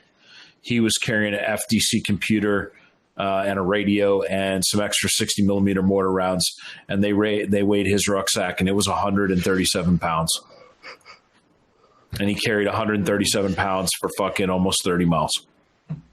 He was a hard, fucking intense. He was a hard motherfucker, man. He's a hard dude. AT section was pretty bad. We still had the 90 millimeter recoilless rifles and the Carl Gustavs, and I think we carried a combination of both. And the AT section guys were averaging 115, 117 pounds per ruck. So I had the heaviest ruck in my platoon, but yeah, the weapons platoon guys by far fucking blew us out of the water. And no one has knees anymore. Yeah, exactly. Back discs, degenerate back disease, probably. Yep, 100% fucking disabled. On my way to a total knee replacement within the next 5 years, probably, after 2 knee surgeries in the past 5 years. Yeah, get them both done while you're at it. Yeah, should probably do that. This sucks more, but you don't have to do it again in a couple of years. I'm just trying to kick the can down the road so that I don't have to get it done again in my life. The fake knees apparently don't last as long as real knees do. And so my orthopedic people have been telling me, dude, do it as far down the road as you can so you're not in your late 60s or 70s trying to do the procedure again when you're not healing as fast and blah, blah, blah. So, wow, you know, this is a whole other topic for another day, but that whole brings back, I saw some of the experimentation going on with the exoskeleton robotic legs to help with supporting weight. I mean, Yep. that's exactly why this is a thing. yeah, the what the fuck is they call that thing? Talos. No, not Talos. The specific, the company starts with an M, Masawi or something. I don't know. I know people that have power legs. What's it called? We got to test those legs up at Natick, and the program manager was a guy that came from been in regiment forever. I can't remember his name, but we started calling them Ranger legs because with those things you could carry 250 pounds. So everybody was a Ranger. They could all walk because it was like walking in normal street clothes. So, and he was getting mad. But after about 3 days of us calling them Ranger legs, he goes to brief like all of Army research and development. There's like doctors and head honchos there, and he's giving his little spiel and he's trying to sound important and he's trying to do his job as a program manager, and he whips out Ranger legs, and he was completely embarrassed. He's just like, "You guys got me calling them Ranger legs," and that's in front of all the people, and they're just like, "Ranger legs." So then he had to tell the story of why they were Ranger legs, and he was not happy with us. But those things are, you know, once that tech comes in, and it's not there now, but once that tech comes in, it's going to be, I don't want to say game changer, but it's going to be a whole lot different on some things. Because what we did for the test was we were just like, oh, we can carry all this weight. So we put everybody in belt feds, and just had all sorts of equipment, had all the ammo. Everybody was carrying like 1,500 rounds, and you could still move 10 miles an hour with 250 pounds worth of gear. So war fighting, once that tech comes into play, is going to be very interesting. I was just saying what I was thinking is that once we get those legs deployed in some way that they're technologically feasible, won't they just amp up the weight of what everything carries to the point where it's back right where we started and we just need bigger legs? Oh, yeah. Yeah. Yeah, we want to have the power to power our legs. And we'll be carrying like 500 pounds worth of lightweight gear. Yep. And jumping out of spaceships. All right. Yep, it'll be just like the Molly ruck. Hey, you've got a bigger ruck. Now you can carry more shit. That's called a Jevons paradox. A cool concept. Horrible, but it's cool. You kids at home, look that up. Jevons paradox. Well, should we call it a night? Sure. Yeah. Okay, Mike, what do you have to present? No changes over the last one. Thank you as always, and it's going to be an early morning. Indeed. Jordan. I don't really have anything. Nothing? Nope. Okay, fine. Karl. Well, I always got something, I guess. It's sometimes the same thing I've said in the other ones, but this conversation tonight is more relevant than ever towards the What Would Stoner Do project, where we're building these 6-pound guns that have a lot of modern required equipment on them, but still stay lightweight.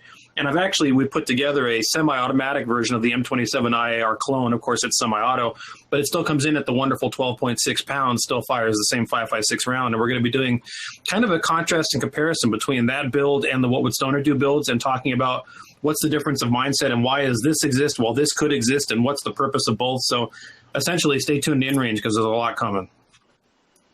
And where can they find you? Oh, I'm sorry. Yeah, InRange.tv, YouTube, Full 30, Facebook, across the board. And of course, I also work with Ian on Forgotten Weapons a little bit, and Ian and I both work together on InRange. But InRange TV is home base, and it'll get you to all our stuff. Chuck.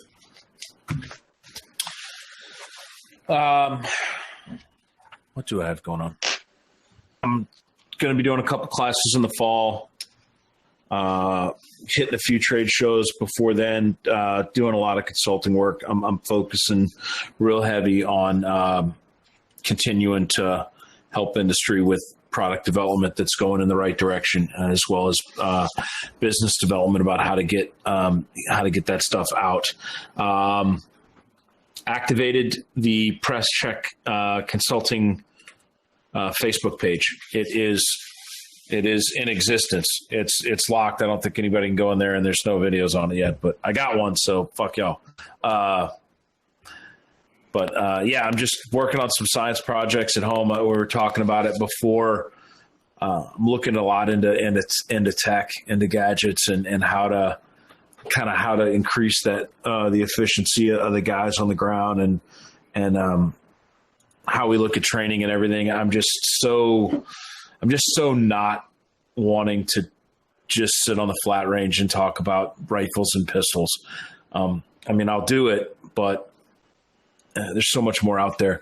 So a couple of things I'm working on, or not working on, but experimenting with.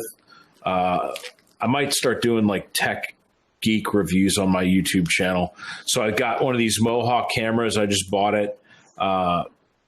There we go. So this is a helmet cam that was designed to be a helmet cam. The actual housing body is curved, and it has a rotating bezel for the camera direction. So you can either wear it up top, or if you've got like flip up nods issues or whatever, you can rotate it and go 45 just over the top of the arc rail or whatever, and you just rotate the bezel to where it's parallel to the ground. That's kind of cool. This is the shoulder mount. It mounts like a first spear padded cover for your PC, so you can do off the side like aliens, like put your helmet cam actually not on your helmet at all. So tomorrow we're going to probably run some video on this to see how much Walt blades when he really gets on the gun heavy and how that affects field of view and all these things. So we're just going to play around with stuff, and if it works, I don't get money or commission or anything from any of these people. I'm just out there looking for gadgets and trying to see what works and what doesn't. Thing that I'm messing with right now is the Garmin Varia. It is a bike augmented reality device that's designed to hook up to existing sunglasses. There's lots of VR glasses out there, but the cool thing about the Varia is that it plugs into any set of sunglasses that you have using these adapter pieces that go down the arms. So you just hook it on there and it hooks into your Garmin device. So the reason why we probably haven't seen these more in the tactical market is there's not a whole lot of data that you would want to plug into your eye off of, a bicycling GPS or whatever. But I have the new Garmin Phoenix 5. This is the first GPS watch that anybody makes that I know of that accepts map data. This will take bird's eye, which is better than 1 meter color satellite imagery. You buy a subscription for $29, and I can load sat imagery directly down into my phone and navigate off of sat overhead. It also does 1 to 24,000 topo. Which, you have to buy. But all that map data is now on my watch, so it eliminates the need for a 401, which was only doing breadcrumbs and stuff anyway. I don't have to worry about a PDA that flips down and the extra light splash that comes off of that, which is basically what I'm trying to do with this experiment is eliminate the light flash. This little sucker will communicate with my watch. It doesn't give me the maps in the screen yet, but it does give me telemetry information. So time until I get to my next checkpoint, distance to my next checkpoint, my current bearing, my how far off course I am, all of these user-defined fields are all put in this little device. So I've only been messing with it for a couple days. I'm looking at the feasibility, and there's a lot of questions.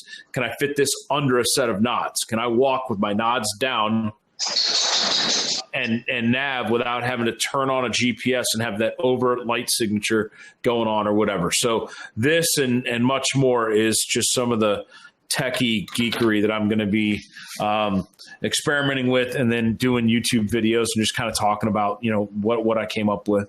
Again, no plugs for anybody because I'm not getting paid by anybody. This is just me messing around with gadgets, trying to find some good shit for you guys. That's all. I'll chime in on that Mohawk. We've been using those Mohawk cams on InRange for a bunch of match video, and that thing is fantastic. It does great quality video, and what was really surprising was how good the audio quality is. That Mohawk thing is fantastic. I really like it. I'm excited. I'm glad you say that. I did a little bit of experimenting with it at a class that I recently got to AI for. They have a night vision version of that is not true I-square, microfilm plate night vision. It's low-level CCD, but some of the videos that I've seen, if you throw a little bit of IR light out there, it's very functional. I think they showed some pictures with like Surefire vampires mounted on arc rails, and that throws out more than enough IR energy to make it a totally usable black and white camera. And it works during the day, but only in black and white mode. You lose your color to get the night vision portion of that. But it solves the problem of me either having to pump a splitter in off the backside of the nods that I'm wearing, or mount a fucking 14 to the side of my head to get true night vision footage, helmet cam footage while I'm moving. Having a 14 and videoing off of that is fine off tripod or even handheld for like class AAR purposes, but it's unacceptable for tactical operations where you're trying to record and then go back and look at the stuff that you did. So that low level CCD with the active IR, I think is probably going to be the way that I'm going to go for night vision capture in the first person. But we'll see. More to follow. Awesome. There's two things that Mohawk does awesome. You can beat the shit out of it and it survives. The other thing is it's awesome because it communicates through the helmet to what's going on. So when you turn it on, it buzzes. It lets you know when it's recording, and if the battery's low, it warns you through that kind of buzzing like data. It doesn't speak or do audio, but you can feel it, and it gives you that information you would never get from a GoPro. Yeah, I'm pretty excited about it. I'm going to shake that thing out. Hey, Chuck, people want to know what the YouTube channel is called. Presscheck Consulting. Hey, what do you know? I looked it up. I couldn't find it. No. Yeah, I think I still have the private setting modes on it. I went to set up the account just so everybody knows. presscheckconsulting@gmail.com is taken. So there's a stalker out there that has grabbed that address. Probably most definitely for nefarious purposes. So audience of PNS, if you get an email from Presscheck Consulting at Gmail, that is not my company's functional account. And if you could do an IP trace on that, I'd appreciate it. And we'll track them down. That's what I do. Oh, Dugan, anything? Yeah, I'm working on some pretty serious stuff. And we were talking about the robotic legs and carrying weight. And there's this product I really want to talk about, and you guys can just look it up, in your leisurely time, whenever that may be good for you. It's called the Flex Trek Whip Snake. That's the Whip Snake. I think it's just going to really change things on the battlefield, for the better over the long haul. I think it's going to have a huge impact. So looking forward to that. And that's about it. I'll leave you with that. And your YouTube channel? Oh, yeah. And the YouTube channel is Carnik. Yes. Take a look at it. Take a look right at it. And yeah, we've been putting up Carnicon videos for the last couple days, and people enjoy them. I know I do. And if you don't enjoy them, screw you. Ash, what do you have? So the only thing that's new that I got this cool little doodad here. It's from it's called the Heathen Assaulter bipod from Heathen Systems. Came in the mail the other day. Kind of a cool deal. It sets up with it's got nice grippy here for barricade use, but comes with these cool little legs, and you pop the legs out, and you end up with a very specific, much better than the grip pod or whatever, but it's a very specific bipod. Doesn't really adjust. Like I say, it's the Assaulter bipod. So I figured I'd give them a little shout out. You just kind of stow these wherever you want to stow them. You can plug them into the thing. Just uses that. It kind of fits the spot with the, I'm a big MagPod user, but you get those guys that when they start stacking up too much stuff and I can't get my magazine on the ground. So it kind of fits in there for that Assaulter type role if you're too high or whatever. So I'm testing it out this weekend, and that's what I'll close with. We're doing, if anybody remembers the old Legion operator training group range here in Georgia, outstanding range. Legion closed down. They're reopening it up under arena training facility, and we're going to be down there running a class. Not a big class. Father's Day, I guess, nobody wanted to play, but we're going to have 2,200 yards of steel that we're going to bang on whatever guns show up. We're going to see how far we can reach the ARs out and basically do the everyday carbine type stuff to see what we can and can't do with them. So we have plenty of rounds, plenty of time. So it's going to be kind of a fun weekend. And other than that, nothing else going on. Do you know what that bipod weighs? I didn't weigh it yet. I should have it. It's light. It's very light. Pistol book? It's not any more than a Ford grip or anything that's on there. We've been working with these Javelin ones. These are carbon fiber. This thing mounts with actually a rare earth magnet to the front of a bipod mount, and this thing weighs 3.5 ounces. Nice. Yeah, it's pretty epic. Hey, Ash, your pistol book? Yeah, pistol book came out. Sorry, I forgot about that. The pistol book's out. Right now it's for the M9. we're already starting on the changes for the M17, but we had to buy that first before we could start writing books on it. But pistol books out. The cool thing with that is the same shot process and everything that we've been hammering for over a year with the rifle stuff is the same. So Forevermore Gone is the 5 fundamentals for pistols, 4 fundamentals for rifle, 8 fundamentals for machine guns, and all that sort of Army shenanigans that we sabotaged ourselves with. The machine gun book ones are actually out too, 249, 240, 50 cal. I think the Mark 19 came out. I kind of ignored that book, but it's Mark 19. You just love rounds.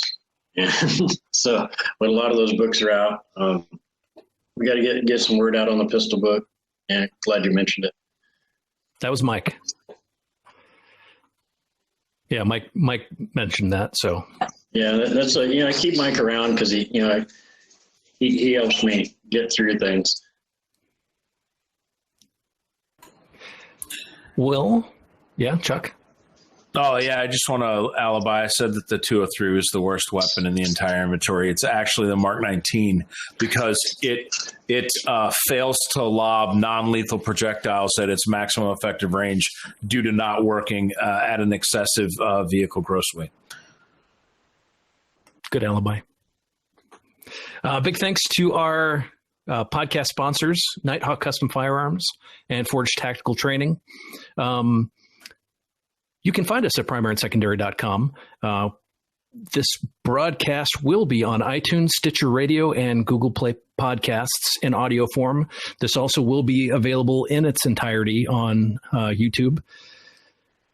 If you enjoy what we discussed, if you enjoy the content, if you appreciate what we're doing, feel free to visit patreon.com/primary-and-secondary and give us some donations. We definitely appreciate that. That helps fund the whole effort. Some slight news. I've mentioned it multiple times, and I'm going to say it again. We do have a training calendar at primary-and-secondary.com/ I think it's events. Basically, if you go to primary-and-secondary.com, go to the menu on the left-hand side, and it's the second option down, and that shows the calendar. Basically, any training that comes through us gets posted there. And the third menu option down from there is a venue map. And basically, it shows you how to get to various venues and what training is available at that venue. So, yeah, feel free to do all that social media stuff, like, share, comment. We definitely appreciate it. Thank you to the panel. This has been an awesome discussion. As soon as I cut the feed, I'm going to be editing, and hopefully I'm not going to bed too late. So I think that should do it, and we will talk to you soon. And the feed is still going. Yeah, we're still live. Just so everyone knows, though, I'm going to be taking down this link, and a new one's going to be coming up. And that's what I'm doing now. And so what I'm saying right now is not going to be part of the final whatever. So screw all of you. You're all hippies. I don't know. And I have a class tomorrow morning. Damn it. Oh well. All right, I'm going to now cut the feed. Oh, and also we'll keep this going. You guys don't need to log off if you don't need to, but I'm just going to cut the live feed. And there it goes.